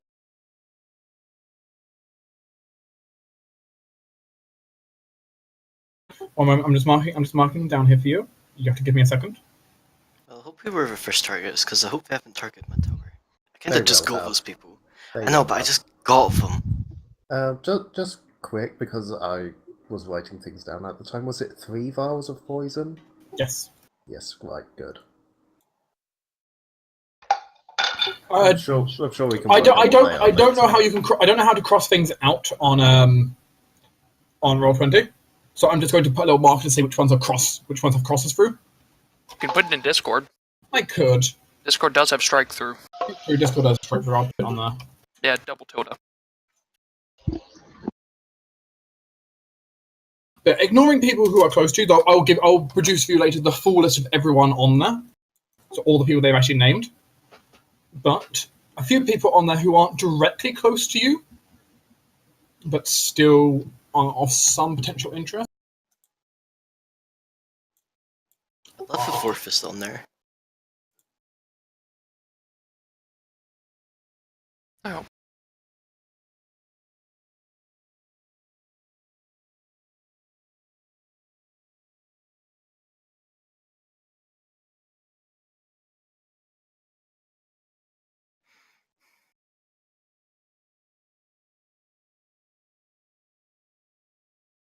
These names are ones you don't know. At least are not directly close to you. Oh shit. Oh, it's one of Sarah's. Great. Oh, Kellic. Kellic was that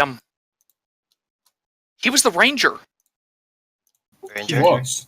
from way back when. At the very start of the campaign, you had the choice of following a lead of a ranger who headed south under Karma's orders, fleeing from White Marsh, named Kellic. Oh. This guy's killed him, supposedly. Mother Him or fine. someone he's working with, yeah. Yeah. Oh, So I need to find out. The name Reyna sounds familiar as well.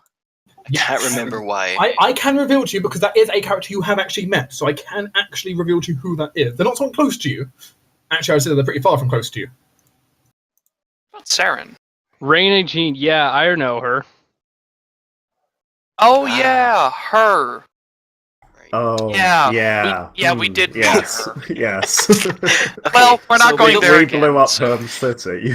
Can we race him again just so we can go do it? She's not dead. She's alive. I know, that's Yeah. what I'm saying. No, I don't think that's a good idea because then he'll go back on the hit list for us. Well, he might not actually because we've shown that. Yeah, no, we killed you, and then we brought you back. In fairness, he nearly killed Torin. Only One of us.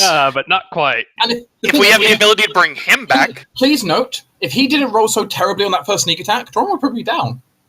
true. Yeah. Down, but not dead. Well, he Torn might could have actually been be dead. I mean, he might have been dead because that was a really poor sneak attack. He was also set on fire, remember?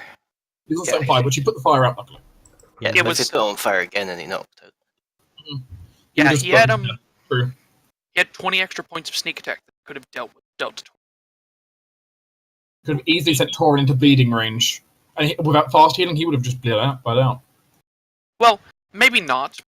There were people around, so he could have been. It's If true, he was but just dying? It's true, but how many people would be willing to approach a man who's getting shot at with crossbow bolts? True.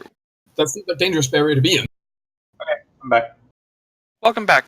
We have a group list of people who died, including the ranger from way back in the beginning of the campaign. You never investigated once. Yeah. We started following him. Didn't get that far. Yeah. We lost him though.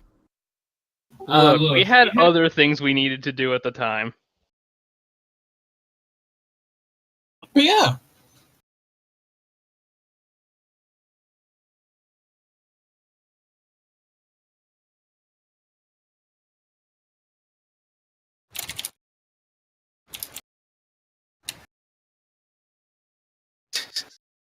God, I need to get like a profession family tree. This entire profession. There's probably dedicated only to one my person family around who tree. knows all of them. Yeah, that's probably grandmother. Well, call her. We're busy! I know. I mean later. We also don't have an easy app map at the current time, so. Yeah, when we have Yeah. a chance, because we can't go back to To the note, What is your protected from grandmother divination again? and scrying place. We do still Second? have that Mage's Magnificent Mansion. What is? Yeah. Who was your grandmother? I don't know My that. grandmother. That You it's don't just know what literally- she is. Let me check my family tree. I don't know if we've ever assigned a name to her. I think she's just the. I have gave her a name. She's a Okay. dwarf. Hmm. Yep, there we go. Lada Jadewick. She's also just the one person who just owns all these familiars. Remember? Yeah, Hmm. and just a bunch of exotic animals for I some still, reason. I still like to think the familiars are like the souls of your family that have died, and they're still Yeah, please helping don't out. say that. That's kind of creepy. And Maggie's right here. Yeah, but now you've got another one because Seren's died, so you could have another familiar. Okay, don't joke about that. That's morbid as fuck. But it's still, it's not morbid. It's the whole ancestral line still helping out the future generations. It's I mean, nice. You cannot tell Maggie me, just pipes up, I'm your niece! No, stop. you can't tell me your grandmother doesn't look like this. Wait, you've sent this before. No, I haven't said opened it. Yeah, no, you have sent this before. No, I've sent this one. It's different. How many of these do you have? I'm saving that, by the way. You can, yeah. I also sent you this one.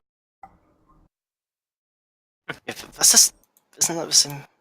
No, it's kind of No, the same. No, Kinda it's similar. similar, but not the same. Except one's Yeah. less fat. Jowls So- make the character. That's true. Also, one looks a lot more buff. Jesus Christ. Anyway, we've got distracted once again. So I do find amusing. Like as Torin runs up the tower to come look at the body, Sarah arrives to teleport away. Bye, Doran. Boom. No. I mean, would you know he's coming? So, I mean, Jortes could probably see him out the window. no, Jortis would probably hear him come up the stairs though. Yeah. Admittedly, we wouldn't know it was him. Possibly. Oh, no. Jortes could probably recognize his... Jortis enough to actually recognize Torin's boots. You always No, he step probably slightly harder on your recognizes the right sound side. of Torun cursing. There's also more than that, anything. yeah.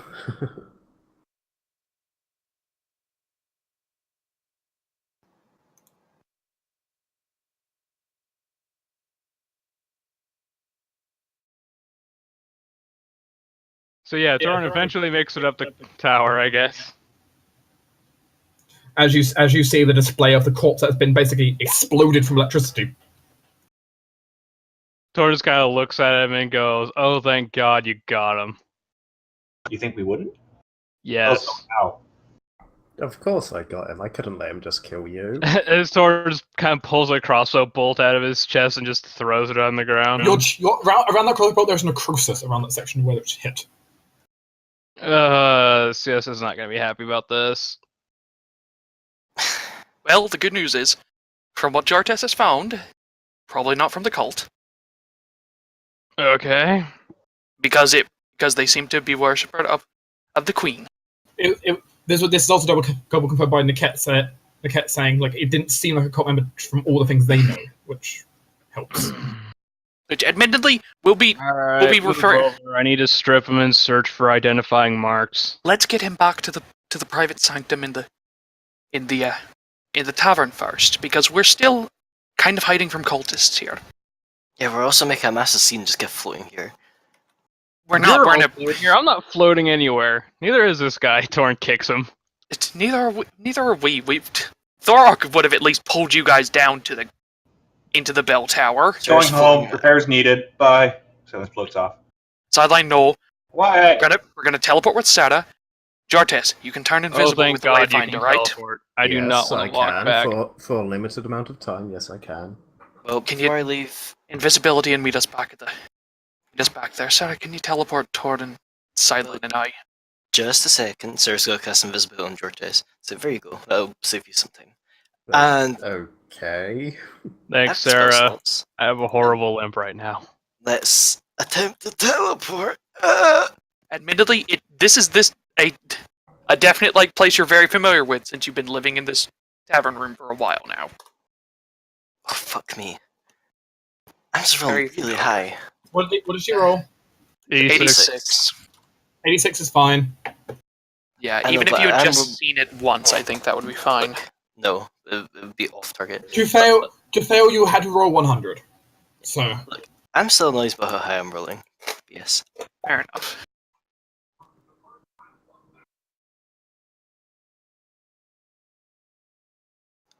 By the way, Jortas, Hmm? our new team name is now Team Alpha Strike. Yeah, I'll go for that. Oh my god.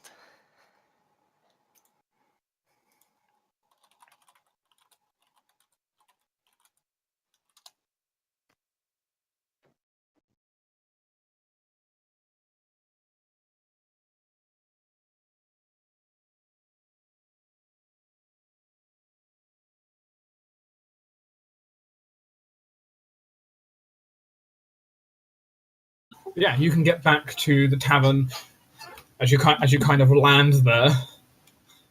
Torin in a bad state as you arrive.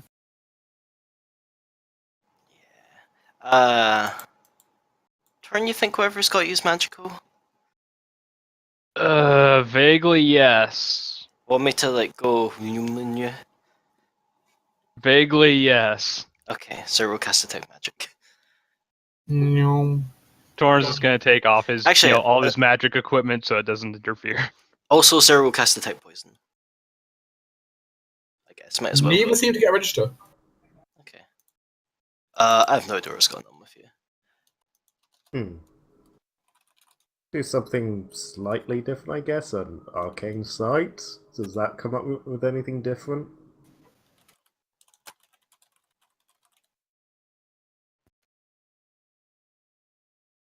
Does not. No. Yeah. Can suddenly detect radiation? I don't know if you can do that or not. No. Quickly pulls together our Geiger Here, let me counter. tell you what your next half-life is. Not 3. I think you're fine. Torrance will attempt to fast heal. Is it still blocked? Mm-hmm. Torrance goes, nope, still not fine. Well, you're not registering as magical. I mean, no more than normal, at least. Alright, Thora, come on, I think I need you to cut me open and clean out whatever the fuck's going on. Aye, something's up with you. Alright. Torrance will And take me. off his gloves. Thorok, you get a +5 circumstance bonus heal checks because of my magic gloves. 1 moment, please.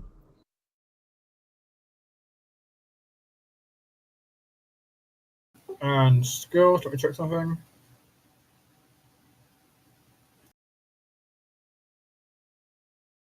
Because Niket will offer to help. Fork. Oh, good. Thank you. If he's just aiding, take 10. I don't think we're in a rush here. Yeah, fine. But actually, yeah, you could have just taken 10, but yeah. You can also have my surgeon tools, which is another +3 to treat deadly wounds. I always have heal kit on me, so it's another +2. I've already counting that in because I have my own healer's kit. That's fair.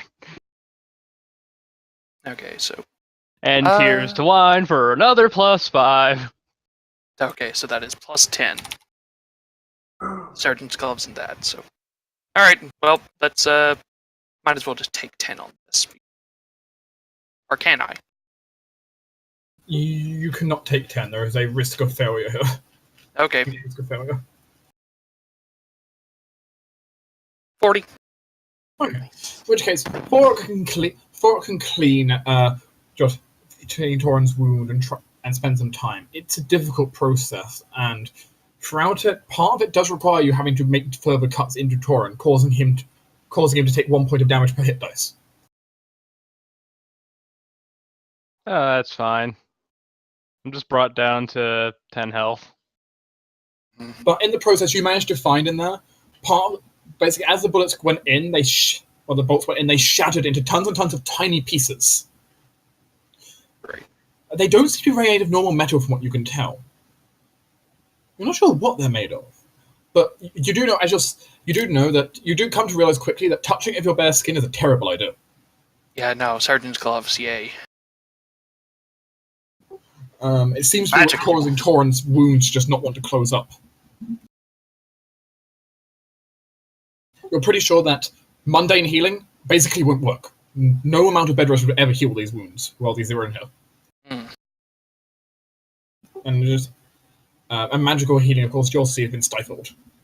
You have no idea how this was done, but it's impressive regardless.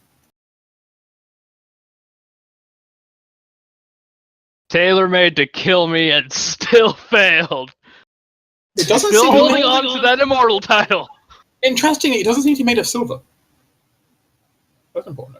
Like I said, I Isn't it suspect silver? that's an effect of the crossbow. Yeah, it's entirely possible that they were just counted as +3 or higher and just bypass silver resistance or something. Well, Not You that I did- had DR. you didn't have any resistance running, so it wouldn't make a difference. Yeah. Shall I try pop invisibility on that crossbow? If Jortes is bringing its existence up. Oh, yeah. I have no reason to hide anything I found on him. Okay, let's go for a spellcraft. Wah. Nice. And Oh, very, another 20. very. Yeah, but it's my first out of a session. It's not something not bad. It's not like I needed a 20.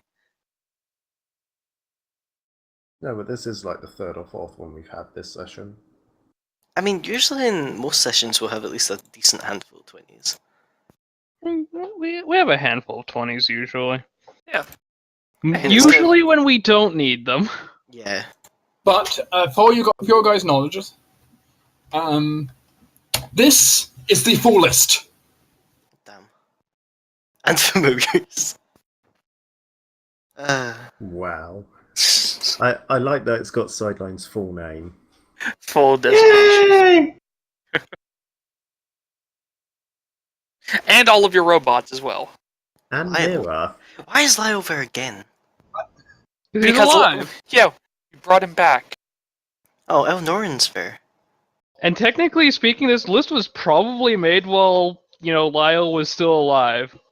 Well, likely Lyle died, was taken off, and put back on the list again. Oh, that's worrying. Gareth is on there. Yeah. Also Yeah. Garrick. Okay, they've got. Kind of surprised because Garrick isn't exactly, Yeah, and then of course, He has been working with us though. so I'm going to. Wait. I'm just going to knock off that top bit for a second and attach his extra names at the bottom. I just Your noticed something as predecessors well. failed? Yep. I mean, if they failed, Those we've done a names very are on there bad job. twice now. Oh, they are on there twice. I didn't notice I should put them in. Okay. I just noticed something as well. But that says they failed. No. Look at Izachi. Yeah. No one should know that name except Aramakavine and himself. Yeah, this needs to be brought up to Aramakavine's attention. It's true, because Well, that is kept very confidential. The Someone only time knows- Torn has ever called Izachi, other besides Rowan, was in private. Complete privacy. That is Yeah, a dragon on name. the ship And he's done well to with try and hide Aramakavine. that. He's done his best to try and hide that name. Yeah. Okay, yeah, this is going to be something important that we're going to do after we deal with his cultists. And probably Also- some other main. Does this mean that they failed because of the other people, or they failed because of us? The other curiosity, I think they might have. The other curiosity is that it says his predecessor failed. Yeah, predecessor. Wait, is it Urs or Ur? Okay, it's Ur. Please continue. You're so polite. Look at them. Also, who's mother thing? We've I have killed a- so I many think- people. Who could the predecessor have been? I bet Whatever you have it a mother was, thing. I mean, is- also, there's no guarantee you guys killed the president. Might be one of these people killed them. Yeah. It could well be. What? Who's Taryn? Do we know Taryn? Why is Mira in parentheses? You don't know. Because that's a designation, technically. They don't It know. might- Yeah, they don't know a so full sideline designation. though. It could represent that they don't know she's got a body now. So it's like the mirror entity within Sideline. A good reason why their predecessor failed is they probably tried to go after one of the stronger people on this list and were killed by them. That's why you kill the weak ones first. Alright, let's start with familiars. Oh shit, Grandma of Doom! Yeah, because I don't think Mother Vine is probably an easy person to kill. Anyone with a name like Mother Vine is... They seem pretty important. Well, there's no one I really care beyond, the family members up on there. I kind of do That we don't. for Hara. Yeah, just Yeah, Dark. Do I recognize Hara? Yes, you do recognize Hara Magebane. Huh? This dates back quite a while for us, back when he was a student, but there was a dwarf who was only a few years younger than you, who you basically trained alongside you, in a sense. Oh, cool. You haven't heard from them in a long time, but you do know, they were out there also, fighting evil, or whatever your group does. Well, that's actually good news for me, because if this list is to be believed, that means they're still alive, which means they're still doing good work. I'm also quite relieved that neither any of Jortessa's nor Torin's family is on here. I mean, Siesta is, but I mean, like, Valtus and the nephews aren't on the list. That's true. Why these people in particular have been chosen, that's the question. Maybe they did want to try and assassinate Valthus, but then they realized, oh, we can't touch him. Good lord, we can't kill him. I mean, at least not until Torin's out the way, because that could cause problems. Even if Torin was out of the way, I doubt they'd have an easy time. If you killed Torin first, that means you have Valthus and his family coming after you. The thing is, Torin dying, it might be a while before they find out. Yeah, true enough. You are very far away. If one member of their group fell, though, Torin would find out in seconds. Yeah, the rest of them would just call Torin and go, they killed them, and then Torin would go on a rampage. Yeah, they do. And how? Also, another worrying thing. Has Renan ever publicly, given out his last name? No. he has had a life before us, though. Yes. Is Lucky on there? On an island in the sky. The only time Renan has ever had his name is when he's had to write them down on documents. And even then, he's not really written much on there, from what you can tell. He's generally tried avoiding it. Yeah. Any documents that he would have that would, lead back to that name were probably tied to his old life. Mm-hmm. And no, Lucky is not on their sideline. Okay, so it's that's not a bad idea. I mean, there's the entire thing of they may not know every single NPC that you know that they want to get rid of. Mm-hmm. I was thinking about this, and this might be connections to Sol and Sen, but no, it's not that. Also, just the times are really weird, because especially it's like Gareth, but there's other people who we've associated with who haven't been that hidden that aren't on there at all. I suppose the Olgareth thing could be from when we were in Delvarsay. They might not know that's become a permanent thing. It was a thing. It was an alias I was going under down there. Another thing as well. Where's Burden? They may still be dead. Well, no. If they know that Lyle's alive, they must know that Verdon's alive, because he was brought back at the same time. It's also, of course, entirely possible that him and I were together, and now he's back in it's also entirely possible they don't care. It also might be entirely possible they don't care about them for some reason. Then why do they care about it? Why do they care about Liliana? She was kidnapped, yes, but It's a good question. Or it might be a case that they need Verdon alive. also this is a good note. Liliana. That means that Liliana and Elizabeth are probably both alive, so Oliver Island's family's technically alive. Woo! Maybe not in a good place, but they're alive. Meaning we can rescue them.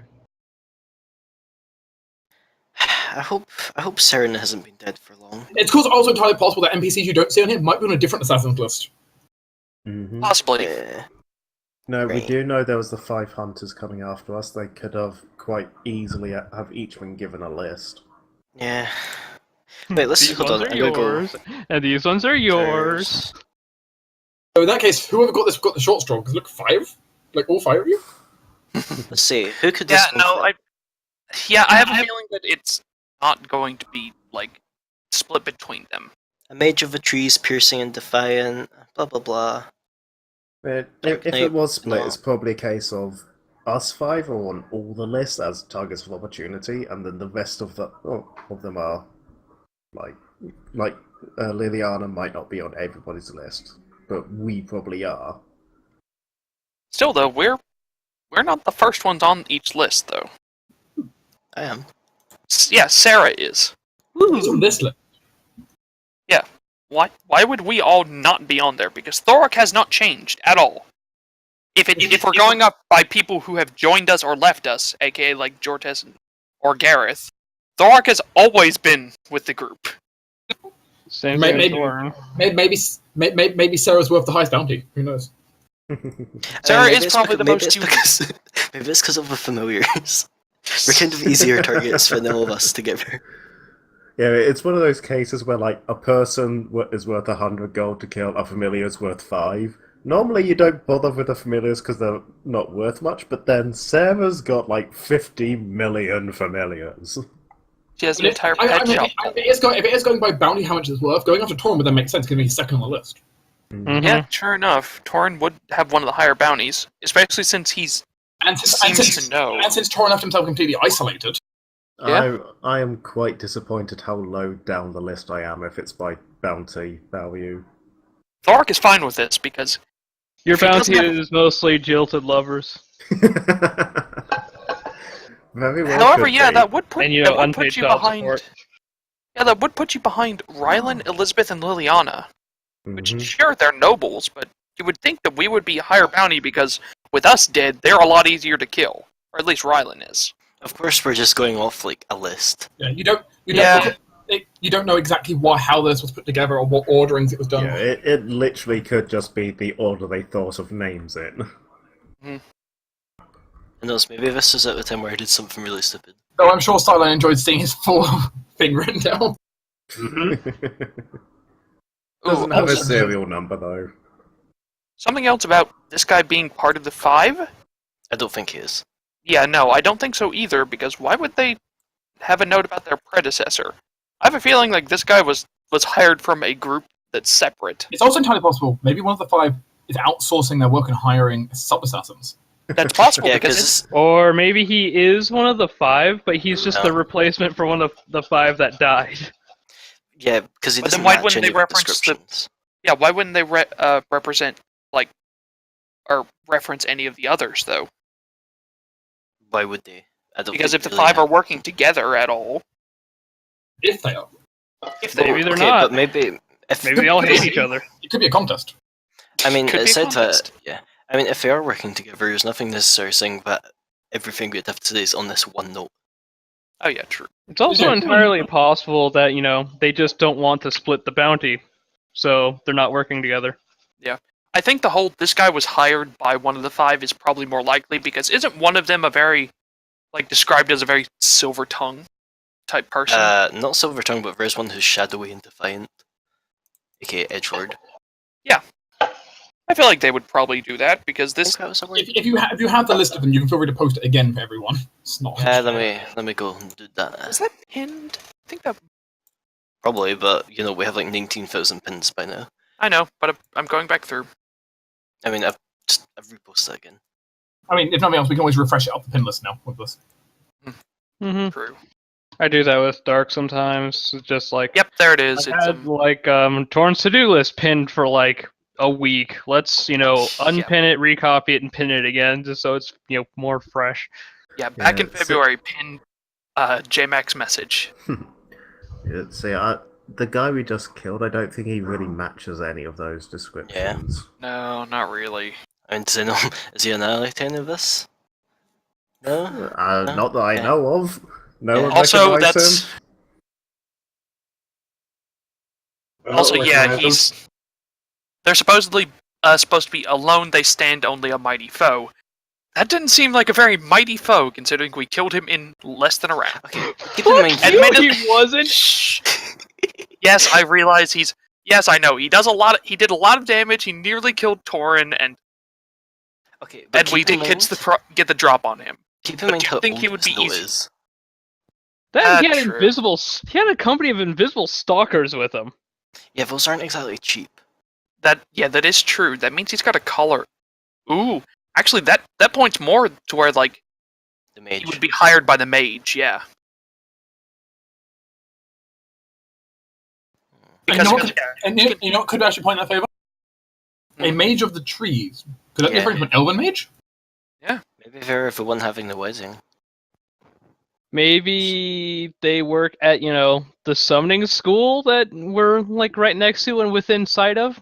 It would also explain why they went after Torin, because he's been getting scouted out by summoners.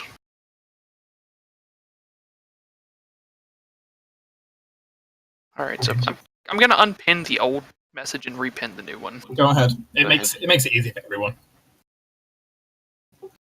And I need to go through and clear out some of the pins still, which I can do. like way back, and you can use SE group instead. But yeah. This is an interesting find for the group. Yeah. Yep. Yeah. But we have cultists to deal with, so this has just set back our plans a couple of days, and now we can assume that the cultists don't actually know, and that he was probably talking about the Queen's people know about what Torin has done. Mm-hmm. Yeah, that's probably more accurate. That he was warning us to get out of town because of the assassin coming on after us. Yeah, But I feel that's because the bolt led to the assassin. That's true. Also, Yeah, I think my healing work again. After that heal check, yes. I actually think he was wanting to get us out of town because we're a lot easier to assassinate if we're outside of town. You think he's basically trying to trick you? Yeah, basically. Yeah, he could be arranged. Get us into a more vulnerable position out in the woods, because if he has a bunch of invisible stalkers, they're really good at harrying us and making us tired and making us a lot easier to kill. Given they can track at full speed and be completely invisible while doing it. And he could probably do the same if he was a ranger or a slayer. Yeah, no, it's. I have a real feeling he was just doing that to spook us. By nearly brutally murdering Torin with crossbow bolts. Clearly, we need a higher grade of crossbow bolt, though. Yes, yeah, he actually really did. Do. If he had just slightly higher quality crossbow bolts. Oh, speaking of, let's identify his crossbow. Yeah, Sarah got a 46 on identifying it. Okay. Yeah, that nat 20 though. Mm-hmm. The Mercury crossbow is a unique crossbow that has a +2 enhancement bonus. Firstly, Bad any +2 weapon, pretty good. Mm-hmm. It is treated as a heavy crossbow treated as a heavy crossbow for its stats base. But in addition to this, it has a 20-foot more range than a normal crossbow. Ooh. Of its type. And in addition, the Mercury crossbow has one additional feature to it, which is once per day it can transform one of the bolts placed into it into a small dart of mercury that can pierce a target and cause them to be afflicted with the insanity spell. Ooh. That's not fun. Permanent confusion on a hit. Rather glad he didn't use that on Torin. And that is a touch attack, by the way. Probably just wanted to kill him as quick as possible. He did go for full damage there. Maybe. But causing him to go insane in a public place could have also been good for him. I mean, it would have been obvious because the window would have shattered and everyone would have realised something happened. Mm-hmm. It is unfortunately a heavy crossbow, meaning it's slow to reload, but But having someone like Sarah carry it. Sadly, I don't have proficiency in it either. Everyone has proficiency in a heavy crossbow. Yeah, it's a simple weapon. Crossbows are simple. I thought it was a martial. Nope. Nope. Normal bows are martials, not crossbows. They're simples. It's why wizards tend to use crossbows. Almost any peasant can pick one up. Well, the difference with wizards is wizards don't actually get simple weapon proficiency. They get like 6 proficiencies and like. Oh yeah, they don't. Yeah, I think druids are very similar in that regard. But yeah, anyway, it's there. Yeah. Anyway, though, that is the Mercury crossbow. It's a unique weapon. Can I look at the enchantment that increases the range by 20 feet? Not an enchantment; it's a mechanical change to the crossbow. Oh, okay. And there's nothing special about the armor, is it? It's just a straight +2. It is a +2 suit of orcish armor. Maybe it'll make you slightly scary compared to some people, but nothing magical about it. What city? Question. What city was the gnomish clockwork crossbow makers in? Fair question. One moment, please. Searching list. They have a small city on the western edge of Orgrimmar. Okay. I might send I might want to sell this crossbow to them because they might they might see it as valuable because hey, it's mechanical. It's also unique, so Yeah. So if you want to find a good buyer, Yeah, I mean, if no one's worried about using it, then yeah, let's sell the crossbow. I It's think certainly a cool- probably it's sell certainly the a cool- armor as well, maybe. It's certainly a cool weapon, but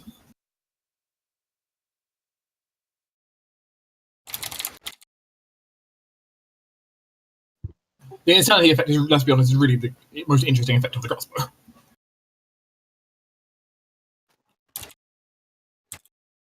Yeah, it's quite interesting, but it's one of those cases where I don't really see any of us really using it. You will also note, though, currently the insanity effect is expended. It's used it on someone. today? That's slightly worrying. Mhm. Yeah, it's Yeah. once per day, so yeah, he's used it today. Interesting. Maybe he missed. He probably did miss Torn with it. No, not torn, but That one's their thing. yeah. Probably he tried shooting someone and missed them. Is there a He might save have missed him associated with that ability, or is it just hits and insanity? Hits and it then functions as the spell insanity. Okay. Suddenly, can you be affected by insanity? Mm-hmm. You should be able to. Just making sure. He can be affected by mind effects, so It's just Okay. morale that he usually ignores. I mean, I have a +4 bonus against it, but you can still be afflicted. correct. Mercury is a damning metal. Yeah, it's not. And inside this case, it probably contains a tiny bit of gallium as well. Because that will be fun for sideline.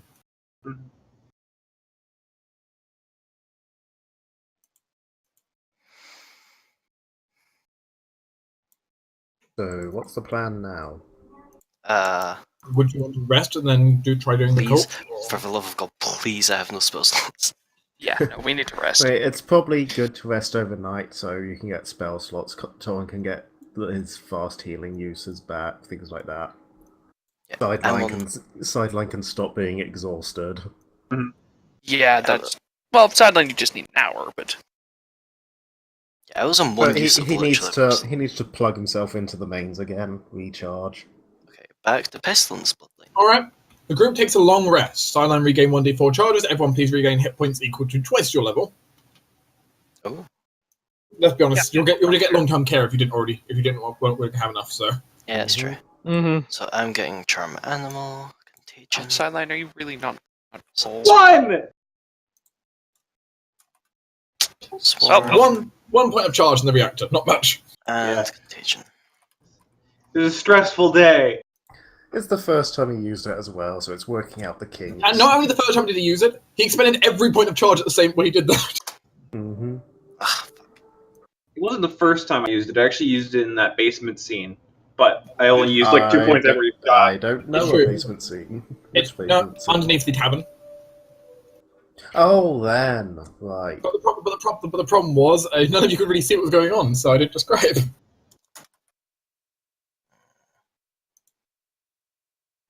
The next morning, as people are kind of preparing things, Sideline is going to be woken up a little bit before he normally wake up.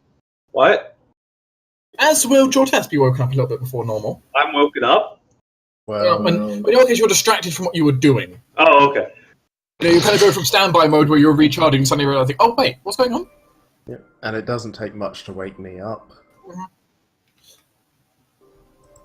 As you're woken up by the sound of very loud vomiting from your bathroom. Oh, god damn it.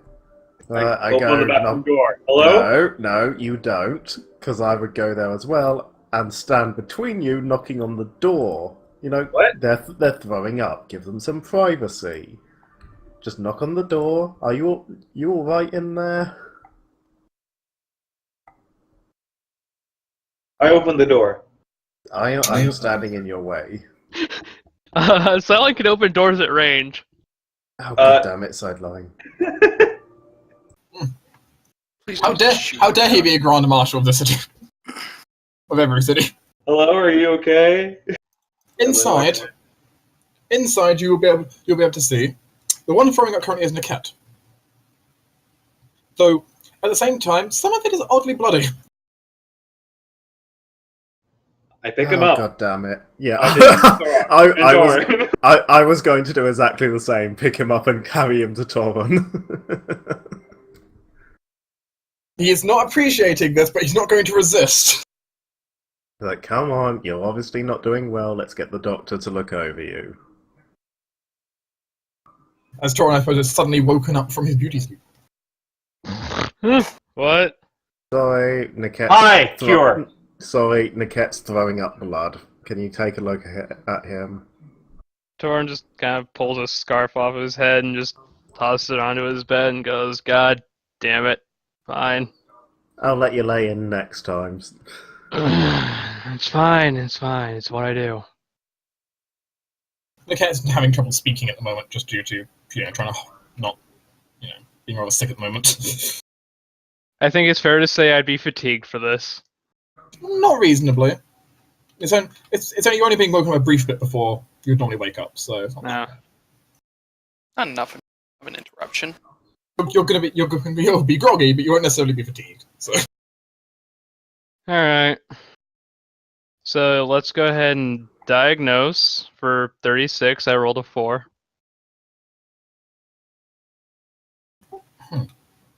as Torin starts trying to do an examination and kind of looks over, it's interesting. There isn't any physical cause from what you can see. You don't see any clear signs of poisoning in him. You don't see any clear symptoms of any diseases, There doesn't seem to be any normal physical effect causing this. From what you can tell. If Torin would like you to gauge, it's some kind of more supernatural effect causing this. Or magical.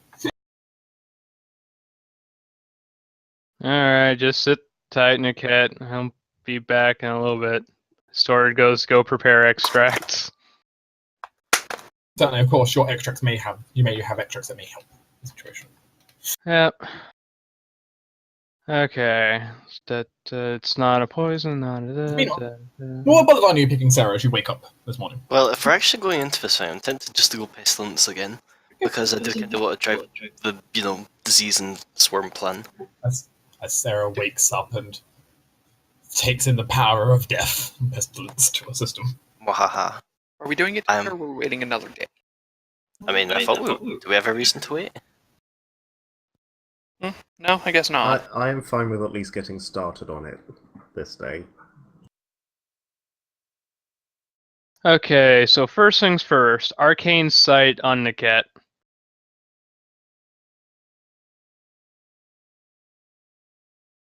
Use Arcane Sight on the cat.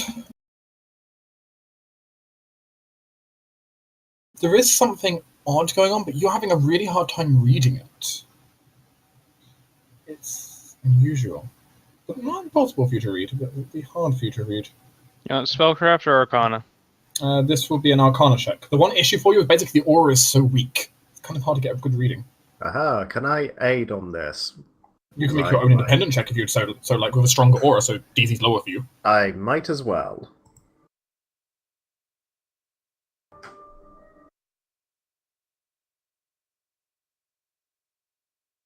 To be honest, I wasn't even properly listening. I just heard Arcana auras and being weak. So I was like, aha!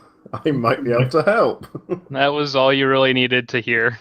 Torin isn't able to get the best reading in the world, though he can tell some kind of unusual arcane energies are about here. But Jord has come to realize something more, him able to pick up on the very subtlest of magics. We don't question how he can do this when he knew nothing about magic before. I imagine it's a case of... I literally imagine the case of Jord has to be able to see the tiny little movements of magic in the air that normally are invisible to the average eye. Yeah, that would actually make a lot of sense. Because it is written, like, if you have too many aberrations in one place, you can see it spark and create small things. No one imagines the same thing, but it's normally so tiny no one ever notices.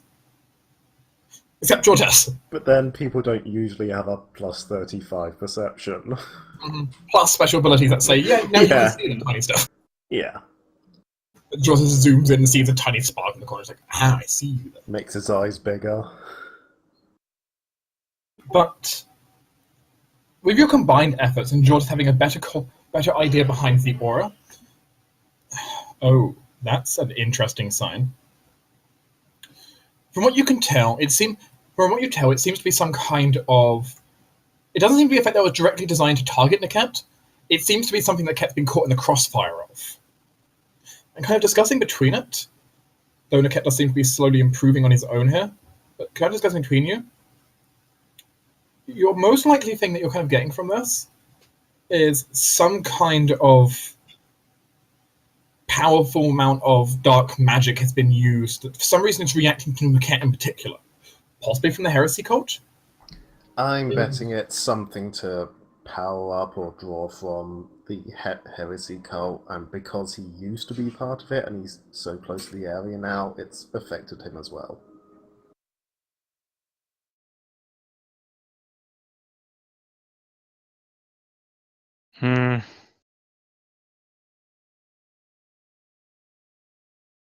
Let's go say hi.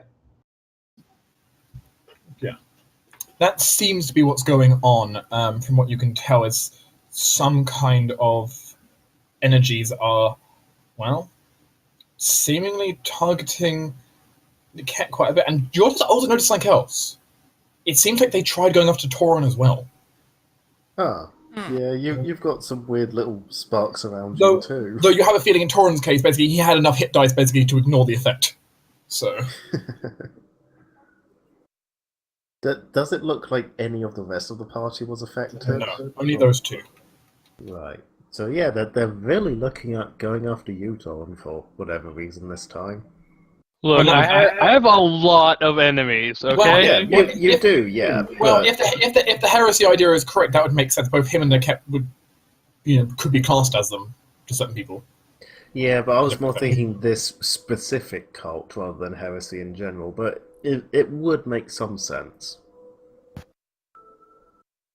I mean, why wouldn't they do it to just heresy people in general, even if it was the cult doing it? Because, I mean, well, alternatively, it's maybe just the area around. Maybe it's their white hair. Maybe they're targeting people with white hair. Who knows? Possibly. But if this is the case, we'll be able to use this to find people that are actually like masquerading in the town because of it.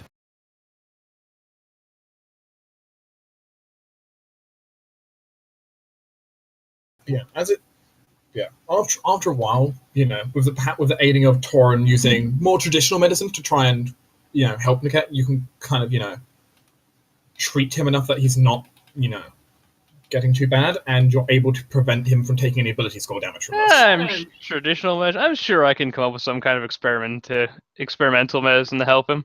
I know enough about alchemy and medicine. Whatever method Toro decides, he could stop Niket from suffering too much problems. Good lord, just keep him from growing an extra arm or something with your weird experimental stuff. I'm not using mutagenics, you fucking idiot. Except on yourself. Who knows what you're gonna come up with? I mean, Tauren does use mutagenics on himself. I mean, look, if you want me to start playing with mutagenics, I'll be using you as stock. You seem to be highly mutable. I mean, to be fair, you did retrain with Keegan. It's admittedly true, you did retrain with Keegan, the master of mutagenics. I mean, yes, but not in... Okay, maybe a little bit in the realm of mutagenics, but you'll find out about that later.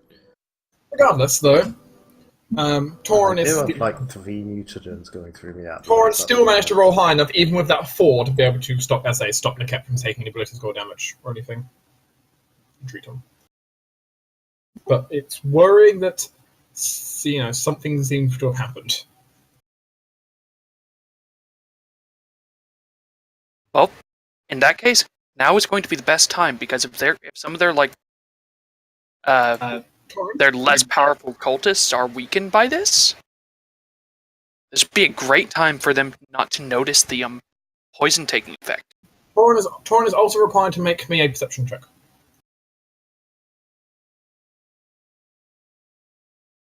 34.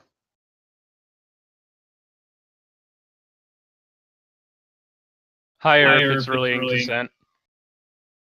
Torin also has this weird, vague feeling. It's an odd feeling, but it's almost like kind of a sense of direction you feel. Like something in a certain way. Like something over there. The heretics are being drawn towards a location. Torin's very familiar with this kind of feeling. It's how he found White Marsh. It also Torin just sort of slowly turns his head towards wherever it's kind of pulling him and goes, "We need to go in that direction." Jortes calls to the others that, hey, we're moving out, and just kind of starts walking that way. Well, I was cleaning vomit off my shirt. Well, you can do that on the way. Sorry about that. It's good. You can help it, don't worry.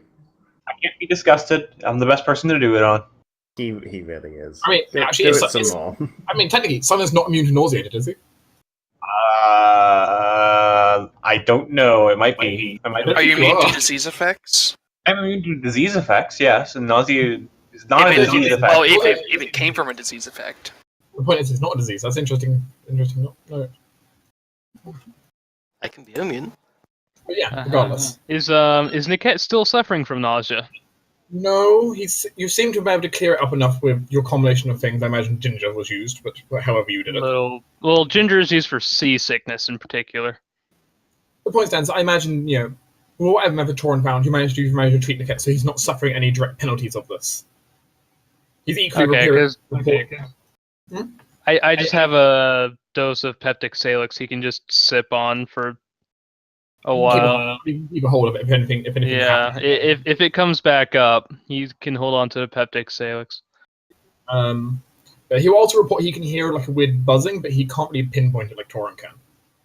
Yeah, no, Torin just kind of goes, no, I think I need to go in that direction, and that tells me one of two things.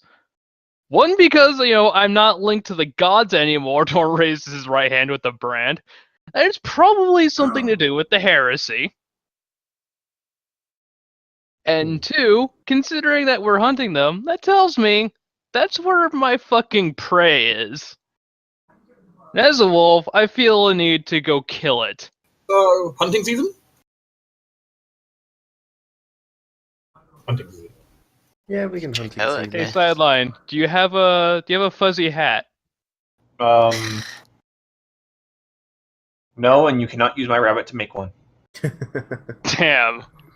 I'll have to pick you up a fuzzy hat on the way out of town. The group moves out. Jortes puts on his hat of human guise. It turns into a hunting hat. As the group moves out. As Torin catches up with you dashing out of town, Torin comes out with like a hat and sticks on Sideline's head. Now, if I was really like the cartoons that some of the humans used to watch back in my day, I would have a blunderbuss. What's a cartoon? Never mind. I'm used to saying things that no one understands. It's annoying. He does it all the time. Something from his time. He's really old. So, the group moves out, following the vague sense of direction. Now, well, you have three choices here. You can either completely beeline and just go like straight forward through the forest in the direction that Torin is getting the feeling. You could take Sylvina's advice and go with the routes that she would have been trailing and try to, go around and find the location. Taking the safer routes. Alternatively, Niket could take you down the routes which the cultists tend to use in this area. I like Sylvina's plan, because that's kind of what we hired her for. Yeah, let's go with that one. Yeah, if we take the cultist route, we're likely to be spotted by cultists traveling down to themselves. Does her routes kind of go in the same vague direction as the feeling he's being pulled towards? Well, she's using her routes to get to the vague feelings direction instead of just beelining straight away. Torin would be like going straight through bushes and pines. That's fine. I'm fine with following hers then. Right. And she'll lead you around with basically like Torin saying it's that way, and she'll keep, trying to direct you further.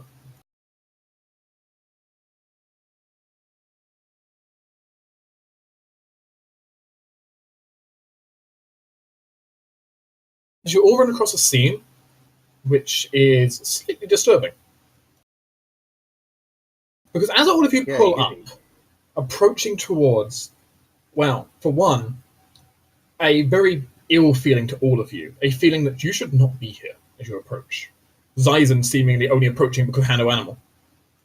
Yeah, I'm used to this by now. As you seem to pull up near what basically, structurally wise, you can basically imagine like a Mayan temple for like how the structure of the entire building is. But a huge thing, surrounded by this large shimmering barrier. Well, you've certainly found the temple. There is something notable about where you've approached it from. This is not how the direction the Get would have approached it from, normally. But as this large kind of shimmering barrier surrounds it, you could not see it at a distance, but now it stands here. Before the barrier, though, near where you are, and where the feeling is seemingly dragged Torin to, is the crucified body of an elven priest. Oh, lovely. Dang. It's not the one that was doing the wedding ceremony, is it? Yes! Oh, Oh. Now I feel bad. How old does this body look? Very fresh. Right. So the wedding wasn't done by a fake then, he's just been killed after that point.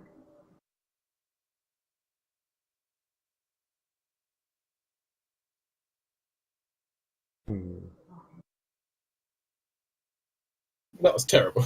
Fuck you. oh, Sarah. But yeah, that is where it flows around to. They seemingly have that might have been the feeling that Torin got, which is they're doing something. They it turns out they don't tend to just they don't tend to crucify priests unless they're doing something with it. Yeah, they're doing another part of our ritual or something. Ooh. In that case, this is even better, because that means they're going to be busy. Is there anyone else around this area that we can see? You have been advised to approach quietly by Niket, which so you've not made yourself stand out. I imagine at some point we probably would have popped on disguises. If you so desire, yes, you may have popped on your disguise at this point. I suppose, yeah. And I'm also going to be drinking an elixir of hiding. You can see patrolling inside the barrier a variety of strange shapes. You can't really make out the images too much. The barrier obscures the picture too much, but there are definitely things patrolling in there. Equally, though, your Niket will also inform you. It's difficult to get to exact details of what's on the outside the barrier as well. It obscures vision a little bit both ways. A little bit. Right, so they could probably see people are here if we stood out in the open, but they couldn't see who those people are. Mm-hmm.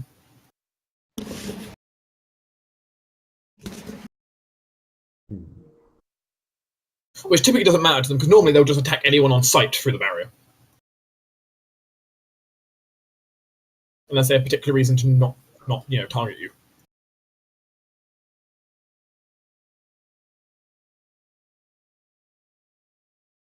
But as you stand here at around the back of the facility, outside the shimmering barrier, which is very thick. So what's the plan? Are we going to try and breach the barrier and spread the poison and shit? Well, Team PC, what is it? Yeah, I think that's a thing. We're going to have Niket sort of open the barrier for us and let us go in. Do you have? Are you using the scrolls of non-detection or not detect misdirection? Mislead. Mm-hmm. Yep. Yeah, I think It's so. mine. All right. Like, what scrolls are these? Sarah is the caster, I believe. Is going to be casting this? I will be because essential versus scrolls of mislead, so we don't self traps. Yep. Ah, right. Because it's A easy scroll enough. of mislead allows you to select a creature when you cast the spell, and basically copy all of their auras they have for when someone scans you. In this case, you're planning to copy Niket's because he won't trigger the barrier. He won't trigger alarms, and neither would you them. I've got scrolls.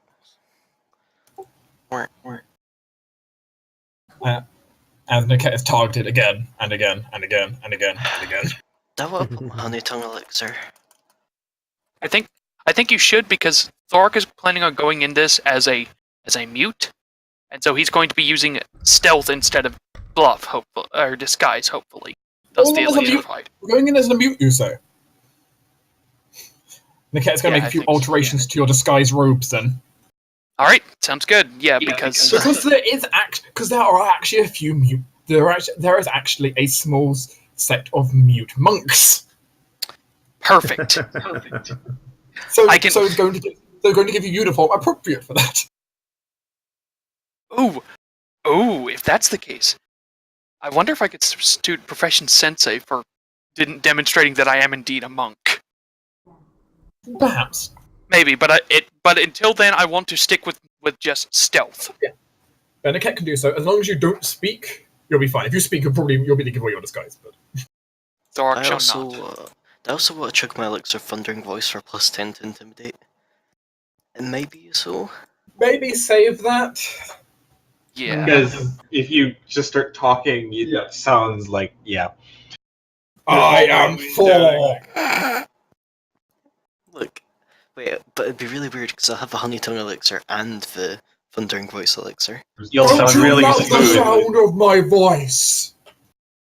Yes, sir, it's quite lovely, but very loud. Yeah, As I imagine bleeding you're from just the going to ears. sound like a loud opera singer or something.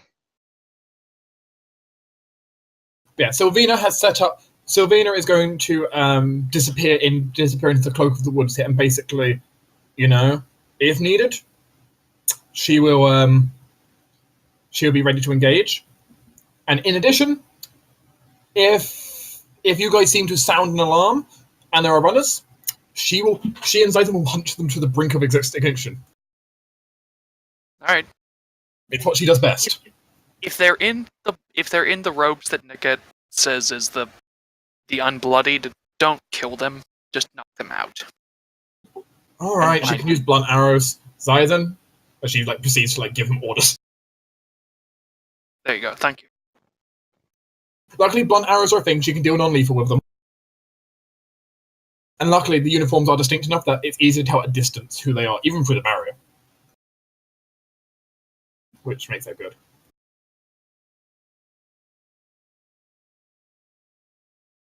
For the rest of you, then, with non-detections running, Sleep.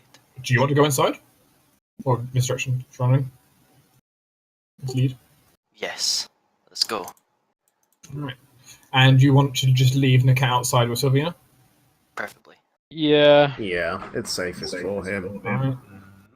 See, when we're passing through the barrier, Sarah's just going to quickly try and, as much as she can, focus on the area in case we need to teleport inside the bubble. In which case, though, Niket will lead you straight up to the barrier itself. And once we're ready to move, I'm going to use an extract of disguise self for 100 minutes. As essentially what you see happen here is Niket begin to speak a number of words, some of which to everyone but Tora seems to strain their ears slightly, make it very hard to hear. It's almost a concept of annoying buzzing noise when he speaks. But to Torin, he can understand it. And he doesn't really like understanding it.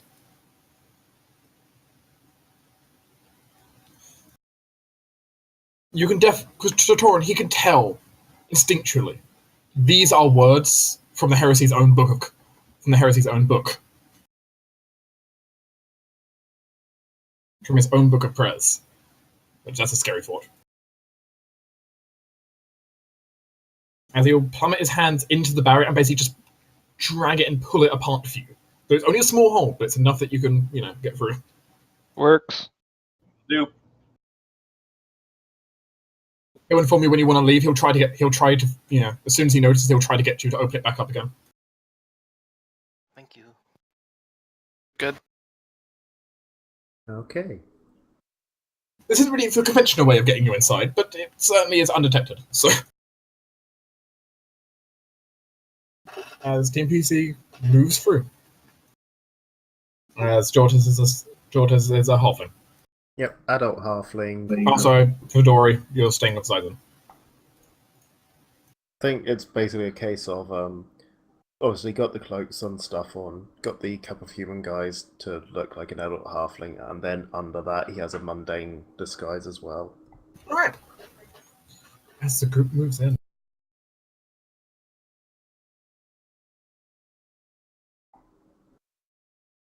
the barrier sealing up behind you and leaving you inside this strange, zone. The area around you is everything feels fine but off. This feeling that this doesn't belong here. You shouldn't be here.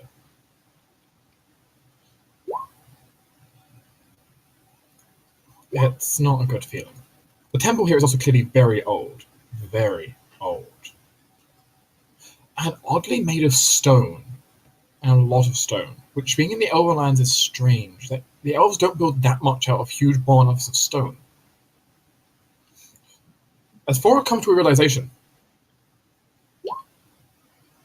this actually was this once a dwarven temple when the dwarves had a foothold in the forest? Interesting. The ancient enmity goes back far, after all.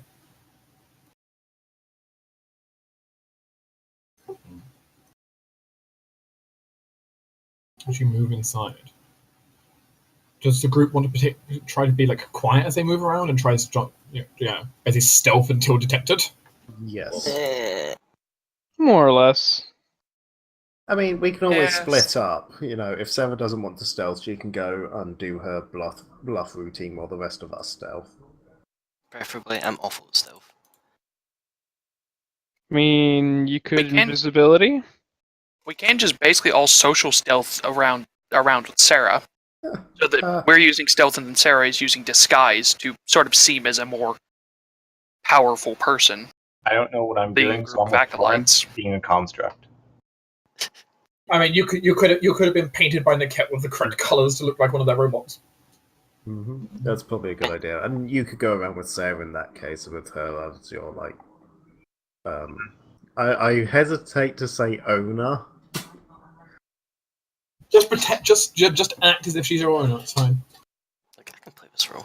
I mean, if you As the cat also did, he gave you a list of things that would saying that would probably various codes and phrases that would probably get you in. Probably. He couldn't accommodate every situation, but he's given you plenty of stuff that should help. Yeah, now it's just a case of seeming like we're supposed to know them. Mm-hmm. Sadly, he can't impart all of his experiences. He can only impart bits of knowledge, but Read me your memories in the catch. Nom nom nom. I mean, just having his memory still would not make you understand them all. No.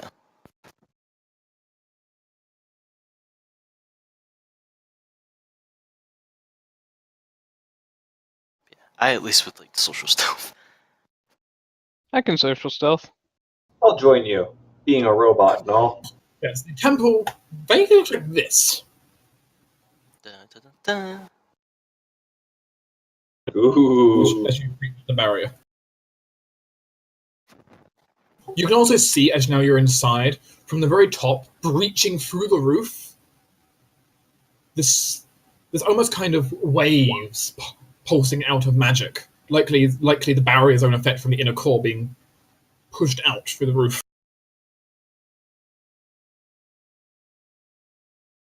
Sarah also distinctly knows she's not teleporting out of her.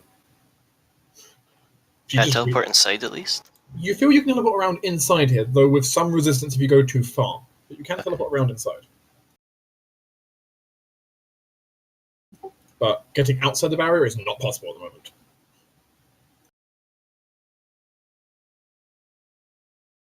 So, well, what's your plan? Do you want to try going around to the quote-unquote front door? Or do you want to try find like a back door? I mean, front door's probably where people usually go for. It is where people normally go through. It is the front door. Shall we try for front door? Sure. I'll Yeah, join might you. as well. Alright. It's far easier to go into a place if you act like you're supposed to be here.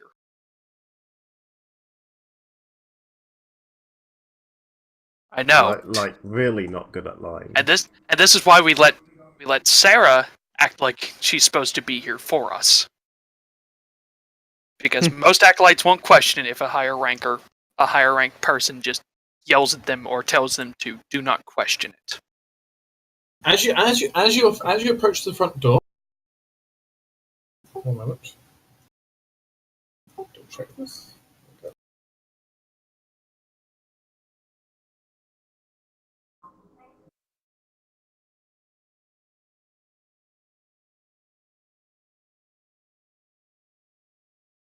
As you approach the front door, you see standing there a number of individuals.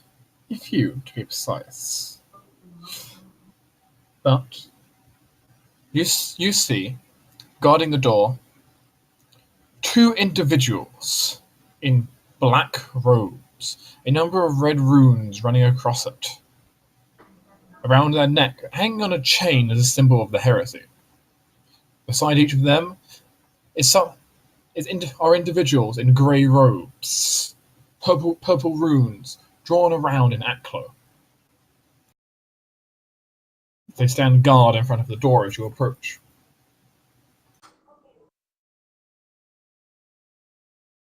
And Niket gives a bonus because he's helping us with the operation or recently helped us, right? Two skill checks. Well, there's some things here. So Niket has granted you some unique options. For example, unique options of certain things, such as Sarah can actually pretend to try and know some of the passphrases and such, which would be just impossible before. And on certain kinds of skill checks, you do indeed have a bonus from Niket. I will tell you if it's relevant. I'm mostly looking at disguise and bluff right now. For your disguise checks, everyone has received a +5 from Niket. Nice. If Niket was actually in with you, you'd have a higher bonus on a lot of this stuff. But because he could kind of adjust things and help you on the fly. But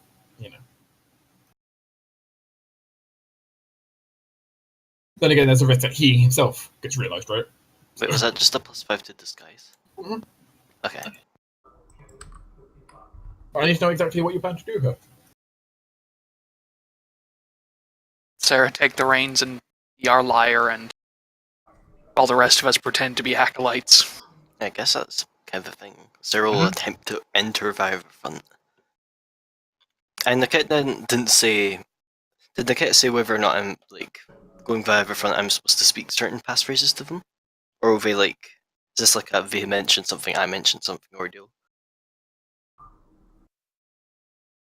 Well, yes, Niket did inform you that you should greet them at the front door in a certain way, depending on who's at the front door. Well, these are two of the Enlightened and some acolytes. Oh, which now a relevant point. Sarah, who are you disguised as? Sarah probably would... She would have switched up from the disguise she was using in town, probably. She'd probably change to just kind of very nondescript, more... closer to the River Kingdom's ethnicity. Kind of just a very plain face, maybe a small button nose. No one specific, because honestly we don't really...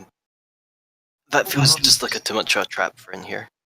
Well, and what kind of robes are you seemingly wearing as you approach? She would be wearing a Enlightened, because Acolytes feels like a bit too much of a jump, and, I have a magical thingamabobbit to kind of pull off being Enlightened, along with the knowledge that, Niket has given us. How much gear are you carrying with you? That's a very good point. She probably would have left behind her periaptive health in her head. She keep her headband, that seems normal enough. She probably would try and hide... She'll leave behind the belt of a weasel. Okay. And, yeah, I guess that's about it. Okay. She's Sarah, not completely geared up. because as Sarah approaches and speaks the passcode, as relevant to having two Enlightened and two Acolytes. Looking, kind of scanning back, is Jortas visible right now? I don't know. Is he? I don't know. Are you invisible? Are you hiding? What's going on? I'm just. I got a bit confused with the plans. Are all of us just walking through the front door? Yeah, I think we kind of have to because of the way this is. Because of it, we're going in the front door. In that case, I guess he would be visible, and I guess. How does Jortas look? Well, I say he's disguised as a halfling right now. He's wearing, I forget what order they're going, but he's wearing the lower down robes. That would be the white or grey robes of Fritrim. Yeah, he's a bumpkin, so yeah, the lower ones. for gear, he'll be he'll be wearing most of his normal stuff, I guess. Probably not his gloves. Definitely not the Stalker's mask, because he's kind of not wanting to just be covered in leather at the moment. His royal armor. Probably a bad idea. Mm-hmm. Don't have my elven armor anymore. What armor do I have? That's in that document. The rest of you should probably prepare these answers as well. I don't know if he's actually got any armor that still fits him. That isn't overly fancy. So, That isn't overly fancy, yeah. Yeah, that magical armor won't fit you. I mean, you'd always go with mage armor route from Sarah. Yeah, that's what he's going to do, I think. Sure. I apparently don't have any armor of my own that fits him anymore, so I mean, I can provide my own mage That's true. armor. You have your own mage armor, so that's fine. And it lasts for like 11 hours, so I'll just have mage armor running. Because the forests are dangerous. He'll probably be carrying a couple of his normal, like, not magical weapons as well. Because forests are dangerous. Forok, how do you look?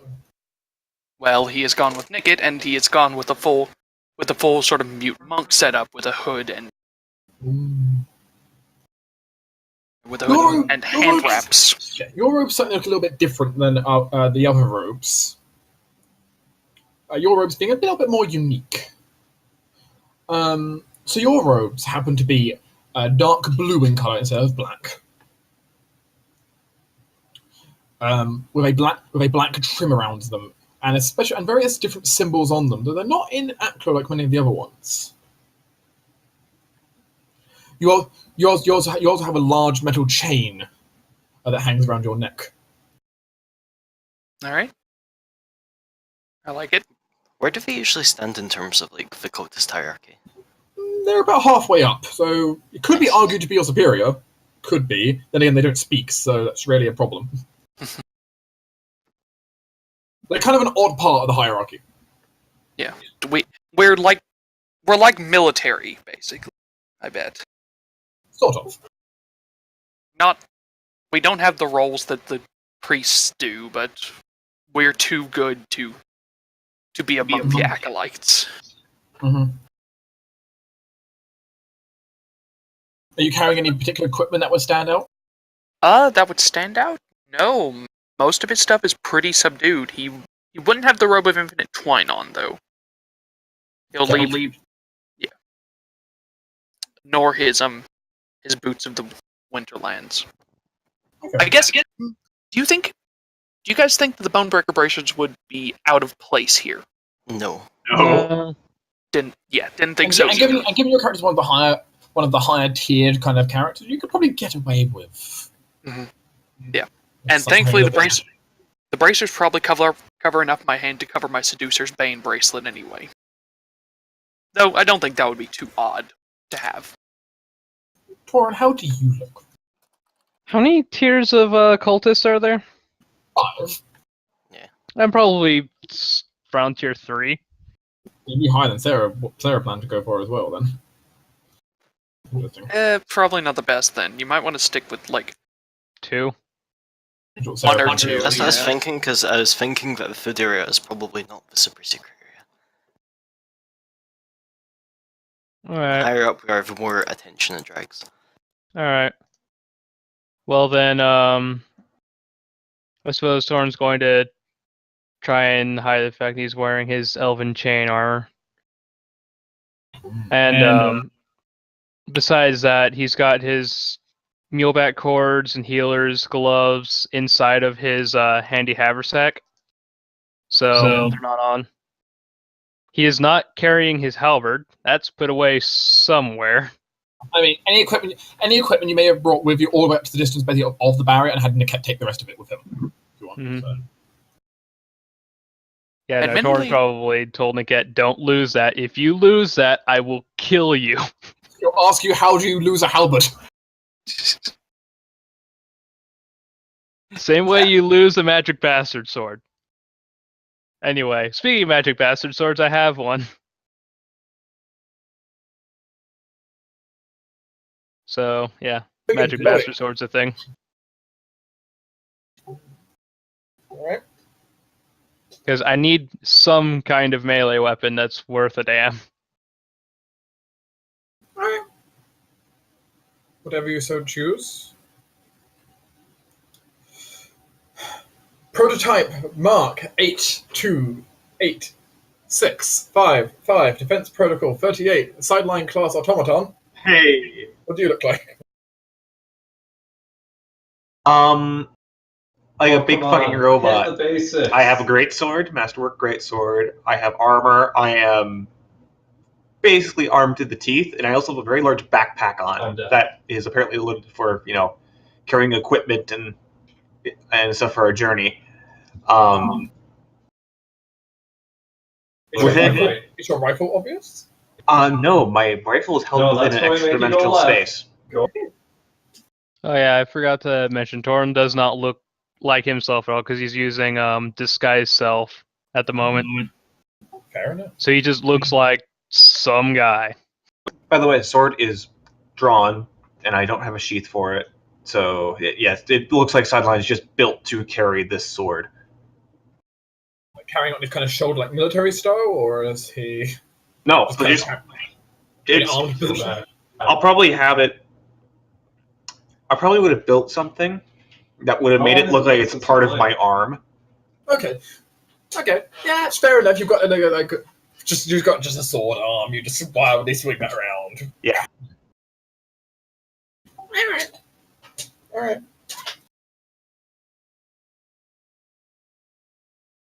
That to my character sheet has a great sword. But you deduct the money for a great sword from I was taking it off the equipment list of the airship. The airship, yeah. Okay, you have a masterwork greatsword borrowed then.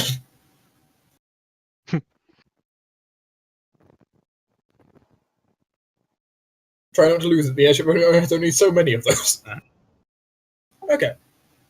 Then can each of Team PC please give me a disguise check? I have set individual DCs based on what your characters are trying to disguise as, and what your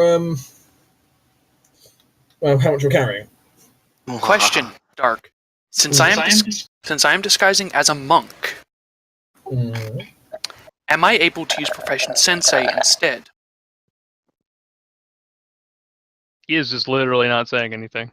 Yeah, I am a mute monk that the only way that I could give myself away is how I act physically. No, but I could allow you to use a wisdom modifier instead. Oh, thank God. Doesn't change all of it, but it still brings me up by +6. And of course you have the +5 from the cat all of Do you. you want a heroism? I guess, yeah, I can trigger heroism. Yeah, of course your DCs are all modified depending on who you're trying to be and how much magical shit you've brought with you. The more magical shit, the harder it is, because Yeah, unfortunately, Mike, you said a lot. I don't have much magical shit. I am a construct with extra dimensional space. And because Thorok is so liable to be the one person who might completely fuck this up, I'm having you put on my fucking fortunate charm, at least for right now. Alright. You can swap them back later. Yeah. Can I make a knowledge engineering check for being a construct? No. Can I use my intelligence modifier for disguise then? No. Can I just completely break this by just commanding Sideline to do ridiculous actions that he is compulsed to obey? The Sideline resist being ordered? No. Alright. In which case, Torin, you roll an engineering check for his disguise. Basically, how well do you give the orders?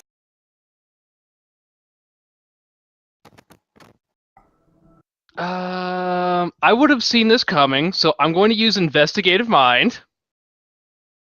Because I want that fucking reroll. Actually, don't I also have... Let me check my spells first. I think I also have... Do I have heightened awareness prepared? Yes, I do. Awesome, I get another +2. As you drug yourself and Forok up before going into this. I'm an alchemist. What the hell else would I do?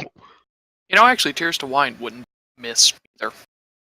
Why are you assuming that I'm not using Tears to Wine? Everyone should be having it right now. I was more saying that for my sake, because that would mean my disguise would be 5 higher, so 30 on my disguise instead. Because I get to roll twice and take the better. 36. In which case, they kind of look at you as you kind of give the passcode, and each of you are required to say something, except Forok. Well, and Sideline, actually. I mean, Thor can write things down. No. They can look between you. And following the cat's advice, there's no problem here. You don't need to go through any complicated process to try and get your way through. He's already informed you what you need for this, so...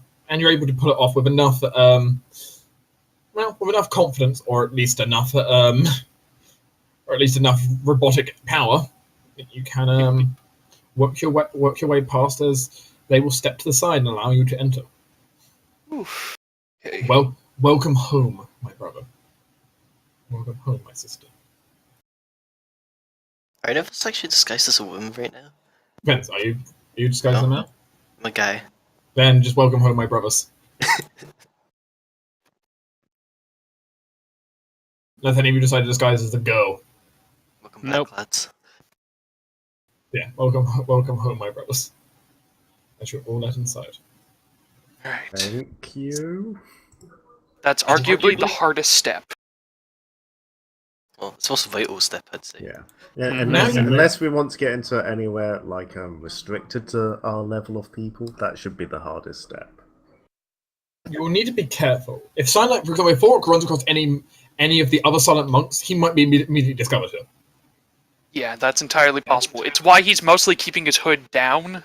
Like, so you can't really see his face. It's mostly beard. Because there aren't many Silent monks, he would probably be picked up and quickly from one of them realizing, wait, you're not part of us.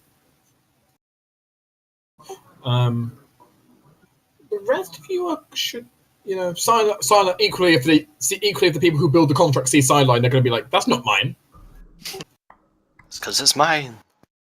But you can hopefully be okay. As you move forward into the base. Good news is, if any of the Silent Monks do recognize Thorok is not part of their order, they're mute. They can't tell anyone about it very easily. They can just beat you up, though. They can try. There are ways to sound alarms, though. Yeah, annoying. You sense the entire time, like 1,000 eyes watching you as you move through the building. It's an unnerving feeling.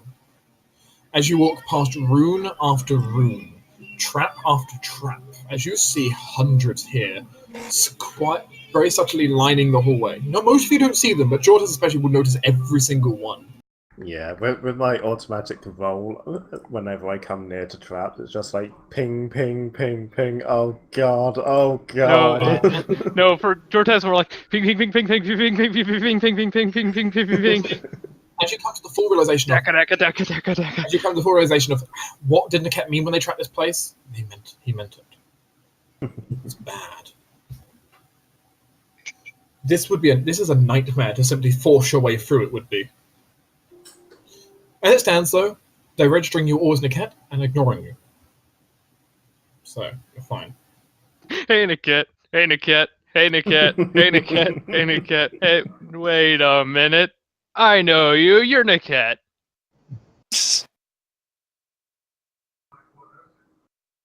You move through the building. Once you get past that initial area, the number of traps seems to greatly diminish. But that first hallway is a murder fest.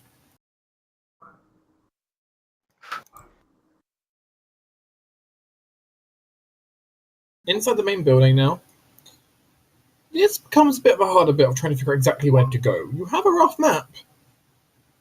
So, that's certainly a thing. But how good are some of you at navigating complex and ancient structures like this? Dungeoneering? Technically falls under the realm of dungeoneering. Thank God. I also have engineering. See, I have...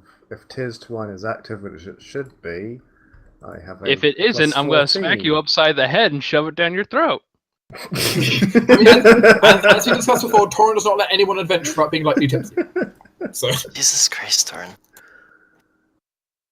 See, that'd be a plus 14 in my dungeoneering.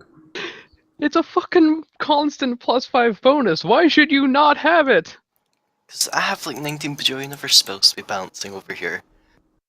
no, you'll be lightly tipsy on top of that. It's just a mild buzz. You'll be fine. I did say lightly tipsy. So, it's only lightly.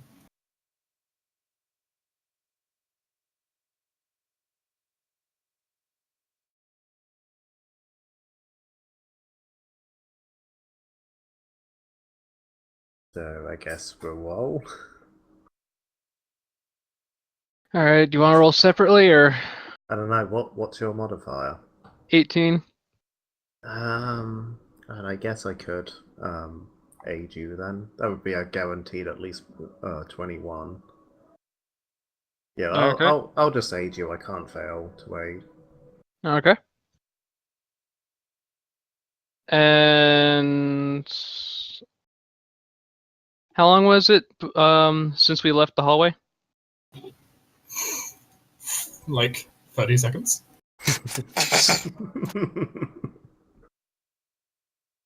Hey Dark, how long has it been since we last asked that?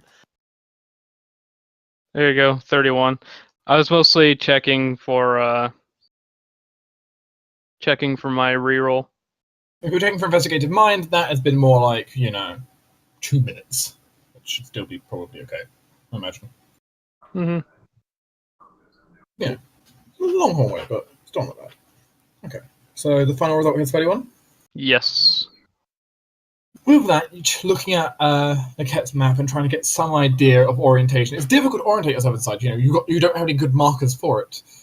It is a very unfamiliar place. But you can manage, you think. As you begin to work yourself deeper into the temple. Do you want to take the most direct route? Do you want to take the route which Naket thinks will have the least number of people? Or Let's go. Alternatively, is there somewhere you purposely want to try and get to first? Because you don't have to go to the food store. You could go somewhere else first. I kind of want to swing round slightly more towards if there's any alchemical equipment in the area. In this kind of initial area near the front of the building, not a lot. Can we do that on the way back? Alright. Yeah, I mean, the goal here was to look around and poison the area, right? So that's extra things can be done on the way Alright, out. so I have the feeling the supposedly quiet way might have silent monks. I'm just getting an inkling. What's that? Yeah. I'm One getting with less people. Yeah, I'm getting the inkling that the one with less people might have like silent monks or something. Yeah, I feel like they're going to be they're going to want to avoid more crowded areas as well, but it's still They're pretty far to the front of the base at the moment, so... yeah. Although they may be acting as guards to whatever big thing is going on right now because Their main role was to be silent and undyingly loyal guards. So yeah, they're probably around whatever's going on at the moment, and I'll try and keep an eye out to spot them before they spot us and sort of direct us down another path. one thing notably close to the front entrance is there is supposedly a small set of holding cells, a small prison near the front of the complex. I mean, we could, if we wanted to, on the way out or something, we could swing by there and see if we recognize anyone, I guess.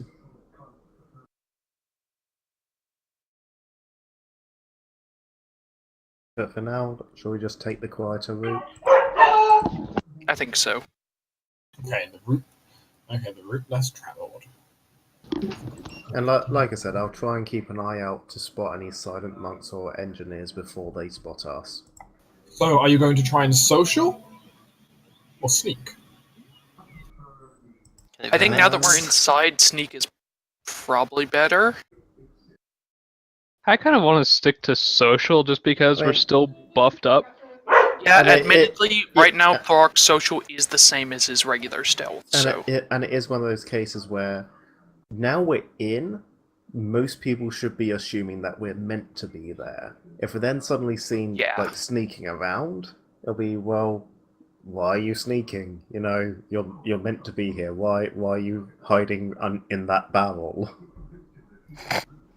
I don't know. I'm just imagining Sarah sort of hidden in a barrel. Why me? I don't know, but it was you. You're the most like Solid Snake of all of us. Oh, we, thank you. we ignore that. Should we start playing literally Snake Eater? hid in a barrel. But yeah, let's go social. Yeah, fair enough. Okay. As the group will proceed on. This going social never goes well for me. Yeah, no, I'm sure we all remember your tumble at the fucking banquet. I also described that to Bigby. So. Thank God. As you proceed to follow the route down, briefly looking at the Ket's map, then hiding it again so no one sees.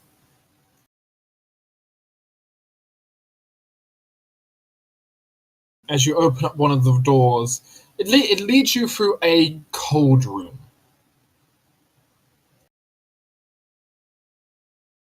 Opening the steel door, the room is covered in frost and ice. The room is also very dark. Do you have a light source? I have dark vision. I have dark vision. Yes, do you have a light source, though? That's my question. I mean, I can make one. We could light one or make one. Do you not have the light spell? No, I have dark vision. Lights? I've never bothered. I mean, it's a bigger question for the people who don't have dark vision. So, I mean, I could pull out a torch or something if we were that worried. Thorok doesn't have low light vision either. I do not, sadly. Wow, Thorok, letting down the side. It's fine. So, Do you have some of your glowing pebbles? I do have a bag of ever-burning pebbles. Might as well just use some of them. Just pull one of that out. Keep it in your hand. Mm. I mean, I also have an ever-burning torch. Yeah, but the pebbles are more subtle. True, I can hide those a lot. They would also look like someone just cast a light spell. Hmm. Well, no, got zero flames on them. Yeah, still not bad. As the group then will kind of looks inside and can move inside the cold room, being careful not to slip on the ice because the room is very slippery. Looking over to the left-hand side of the room, you see a large number of metal racks hanging on the walls, and from many of them hang large slabs of meat. Deer, elk, pigs, some which are too cut up for you to know what they are. Well, do we want to start preparing this meat? Or shall we skip this one? Well, we should, dose a lot of this meat. And since we're, diluting it, we should theoretically have more poison than we had before. No, not all of it is diluting. Some of it is just deactivating certain ingredients in the poison. Mm-hmm. Right.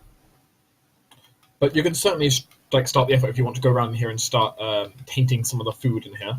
Yeah. Do you guys want to keep an eye out while me and Torin poison things? Not to say you won't accidentally drink it yourselves, but you'll accidentally drink it yourselves.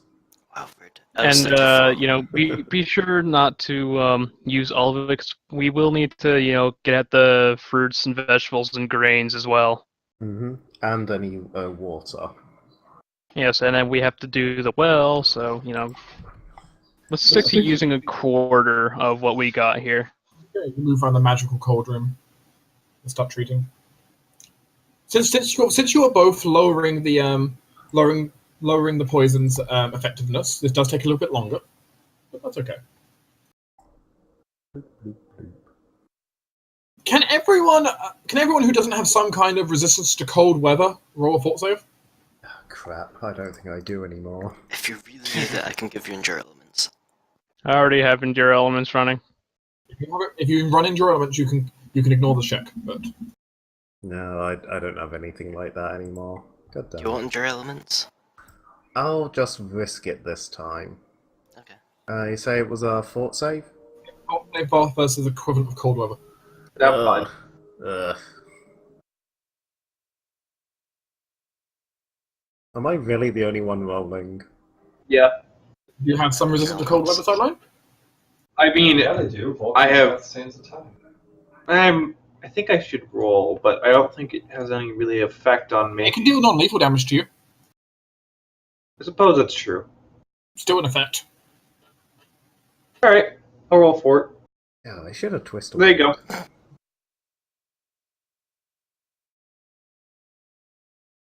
Alright.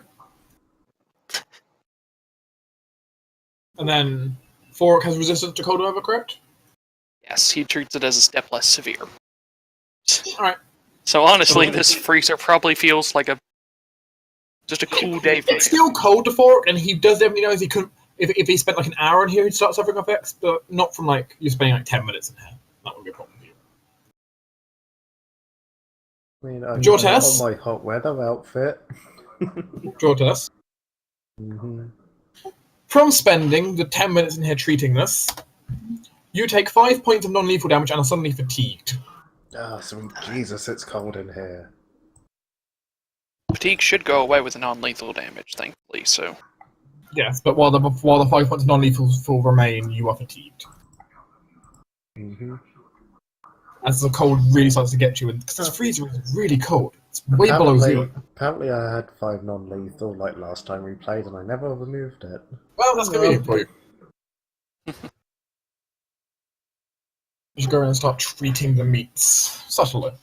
You're not entirely sure what all the meats are, though Torin's nose gets some worrying results for some of them. People meat.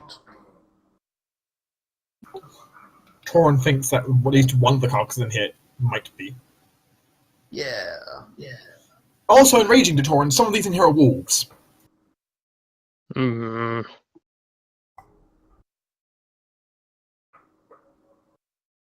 You do have a good nose, after all. Mm-hmm. And you're also one of the people with cooking, so you can figure out what meats are pretty easy. But as you treat them...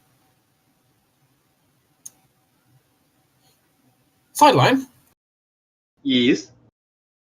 can you roll me 3d6 minus 6? Oh dear.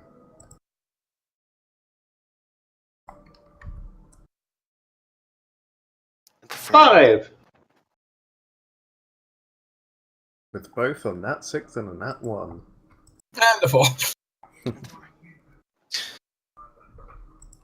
So as it turns out, as you are going around the freezer in here, Jortes, you notice a strange movement in the corners of your vision. Oh, I should have checked this place properly first. God damn it. As the group of you, and you spend a long time in there, suddenly come to realize, though Jordan can certainly call it out first, Will do. that from the icy floor and walls, there is something coming out of them. It'd be a friggin' ice elemental or something. Whatever keeps this place actually cold. A large number of ice elementals start popping out the walls, to be precise. Well, time to leave, guys. The ice elementals don't seem entirely happy with you for some reason. Do any of you speak Aquan? Wrong campaign. I was gonna say if anyone, Sarah maybe. Oh, No, she's fire, not water. Torin, do you speak Aquan? No, I do not speak Aquan. I knew The ice that. elementals seem to ask something of you in an incomprehensible tone. One have comprehend languages or I wish. tongues. Torin, Oh. Not prepared. Just You have an open look slot? at it confused and just pardon. Wait, I have an idea. Hold on a second, I had to read auditory hallucination. Do you speak common? You can identify a sound the subject knows and they imagine it doing what you describe as you cast the spell. Do these ice elementals look like they'd attack us if we casted? Cast. Sense motive the ice elemental. Thorax got this. Please do. Exploit weakness first. Are they That CR is 14? That beats the CR of the encounter. Okay, good. Oof. I have a fortunate charm. I think I need to reroll 36. 36? No. Okay, then I will not. It's difficult. It's difficult to sense motive on an ice elemental. They don't have a whole lot of way in expressions. They're almost like stone, just ice. But from what you can judge from these glistening snowmen, they seem highly suspicious. You have a feeling if they don't get an answer soon, they might attack you. Right, because Yeah, what Sarah's thinking. like I say, Jortes is asking, "Do you speak common?" But they don't. They don't seem like they'll react immediately if you don't give them an answer or if you start doing stuff. Because So I have a feeling running to the doors might set them off. Do they speak Draconic? Doesn't seem like it. Because my idea was basically auditory hallucination allows the target to hear a sound that they would know, like they could imagine know, so like even in their own language. Do they speak Draconic or Elven? Damn it. They speak one language. It's awkward. So I was thinking if I say auditory or use auditory hallucination to make them hear the sound of, oh, you know, it's the weekly meat check, would that work? The weekly meat check. I mean, you can try if you want. I mean, it's the only option we seem to have. I mean, basically, they've seen us like rubbing things into meat, haven't they? So, I can cast off assume this you don't know inspection. for sure. yeah. So I'm thinking it's less inspection. We're salting the meat for, like, making jerky later or something. But we're not using a salt, we're using a liquid. So it's been mixed with, We're pre-seasoning. yeah, We're treating the meat. something along that lines rather than we're inspecting the meat. Well, why are you rubbing things into it when you're inspecting it? Oh, since auditory hallucination doesn't require you to speak, it just requires you to make somatic components. Yeah, it's kind of like hand waviness. Okay. And Sarah will proceed to cast that. And what exactly do you get the image of Sarah saying sent to them? Kind of like the image of saying, we're here to treat the meat. Firstly, they get a will save to realise that you're not Sorry, actually Lucian. speaking to them. Well, I don't think I was going to try and like. I guess that's the point. But they still hear it even if they disbelieve. It's true, but though using an illusion for it might make them suspicious. Well, I was thinking more of the fact I was hoping they would take it in the way of, oh, they kind of seem to be using something shows that we don't have anything else. Still, first thing is, what is the DC of your auditory hallucination? It's DC. Did I remove my D? Oh no, it's over here. 16. Hey, I have no idea what the will save an ice elemental is. It might not be that good. Yeah, I don't think it's going to be good. But I don't want to say that because I know I'm going to jinx it. But wait, I need to quickly knock on some wood. Where's a pencil? Very I good. mean, it'd be easy to knock on ice right now, but that's not what you're looking for. Yeah, but I don't own like, a wooden object. Oh wait, I guess I have a chest of drawers. Yeah, that's not that good save. So what's the DC? 16. Fuck me. Wasn't that good save, but still. Does anyone have a way of forcing them to re-roll it? Have we ever? Occasionally. Though it's definitely more an area witches are great at. Yeah. Still, they might still believe you, even if they realize it's an illusion. Well, Sarah, you can now attempt a bluff check, but given they just passed that will save, you're taking a -10. And I was going to say, could I also include kind of afterwards saying, sorry, we don't speak your language? Because it's a point that I can change the sound.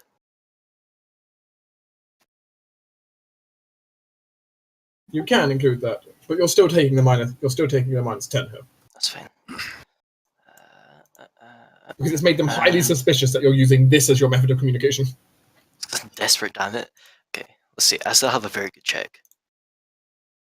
Nice. Is that including the -10 or not including? Yes, because keep in mind I drunk the elixir of honey tongue, so it's basically just wiped that out. Okay, so 39 is correct? Yep. Alright. I'm so glad I drunk that elixir.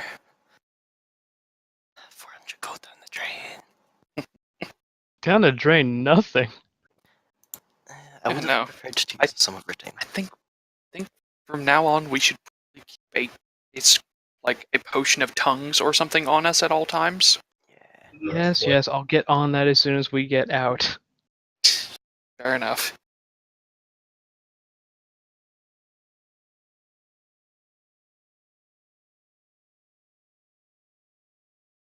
So look, I'm going to say that about any magic item I use, because I don't like using consumables. Yes, I've noticed.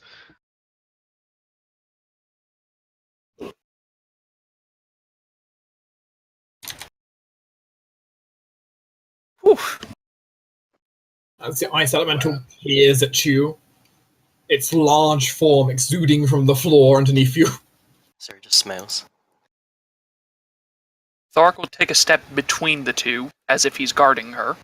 It seems to proceed to say something else in awkward. You're not sure what it is. It proceeds to sink back and rejoin of the floor. I think that's our cue to leave. Mm-hmm. We're done here anyway, so... You have managed to bluff your way past the elementals for now.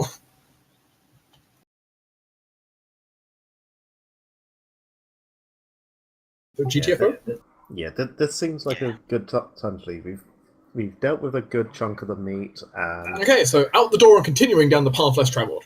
yeah, I get the feeling if we stay there and they keep watching us do whatever the hell we're doing to it, then they're just going to get even more annoyed.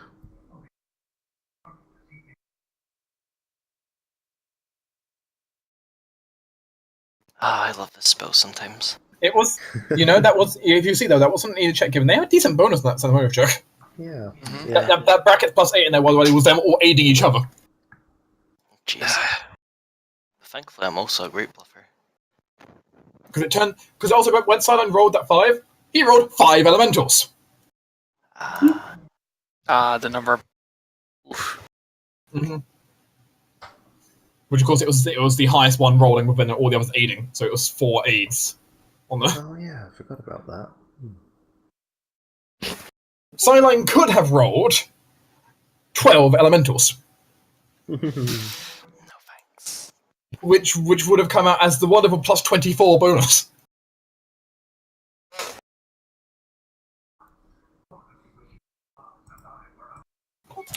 Oh well, as the group will exit It'd out. be funny if Sideline rolled like a -3. We got 3 fire elementals. Well, in that event, basically, if you rolled 0 or negative, basically, none of the elementals were actually there at the time, paying attention. So, Yay. That would have been nice, but... Still, you avoid the encounter with social grace and spellcraft. Yeah. Mostly spellcraft.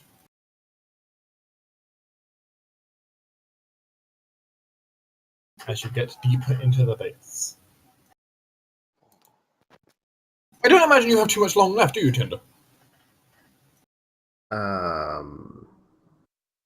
Not really. I mean, I don't have work in the morning, so I could go a little bit longer, but not much longer. In fairness, I also have a first aid class at 7 a.m, so I can't go too long either. Yeah. No, I hadn't actually noticed the time. But with that, well, I will give a little bit more, but that will be kind of it here. Which, as the group continues on down the hallways less travelled, going past a number of rooms which you've been told don't go into on the map, just don't go into. Are any of them signposted? Like, get an idea of what's in them? Yeah, but some of the signposting doesn't make sense to you. Some of it does. Right. Some of them are like, oh, that's a gambling room. Maybe I shouldn't. This one's an office. Maybe on the way out. This one's an office. Maybe I shouldn't go in there either. They might realise. Mm-hmm. And there's a few other locations marked as you continue on. as you get round, eventually, to doors leading slightly deeper into the base. Dun dun dun. And sliding them open and looking inside. Who's leading? Sarah was social, so maybe her. I guess. Sarah's face is suddenly illuminated by bright lights as she looks into the room ahead. Oh, that's a large dining room, Yay. and it's full of cultists. Well, Jortes immediately scanned the place for any silent monks. It is also, as the door is opened, not only is this room ahead of you full of a variety of cultists, there is also 7 fire elementals going around serving tables. No food. There you That's go, one way Sarah. to You keep found your your suit fire warm. elementals. In addition, at the back stands an individual, a woman, tall and broad, standing there with her Swear to staff. God, if it's Karma. No, the woman is certainly a woman in her middle-aged, a human of some sort, with the kind of look of, like, think of the really angry school principal. Oh, lovely. Though, what exactly she'll do when she sees you all, and how exactly will you cross this room? Who knows? All we do know, next time's gonna get hot. Yay. Fuck it, we're doing it live. Well, I pulled out his gun and opened fire! Bomb everything! No. Yeah, No. cool, Yes, good. okay. So, Team PC, nice session. Good job. Hey, Tolan, you still got that dynamite? No. Oh. You're currently inside the base. We are. And we dealt with an assassin of some kind. You did. That did nearly kill Torin. True. No.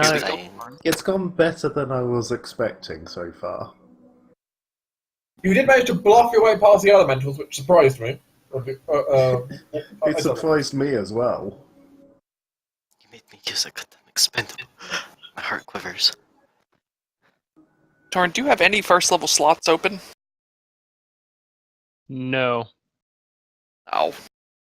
Well, that makes it simple.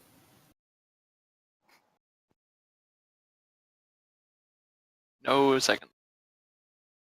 Hey, at least it's fire elementals this time. I can talk to them. Sure enough.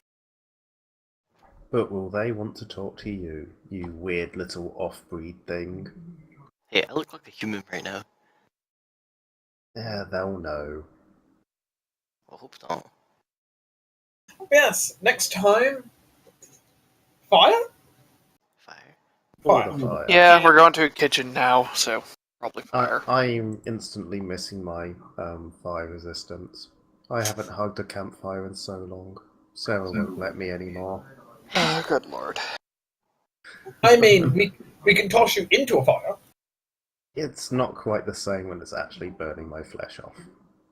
I mean, that sounds like you should ask Torin for fire resistance. Yeah, but he'll charge me for it now. That I will. That sounds like a personal problem. Maybe when you go back to the airship, you can ask Redden for it. Maybe.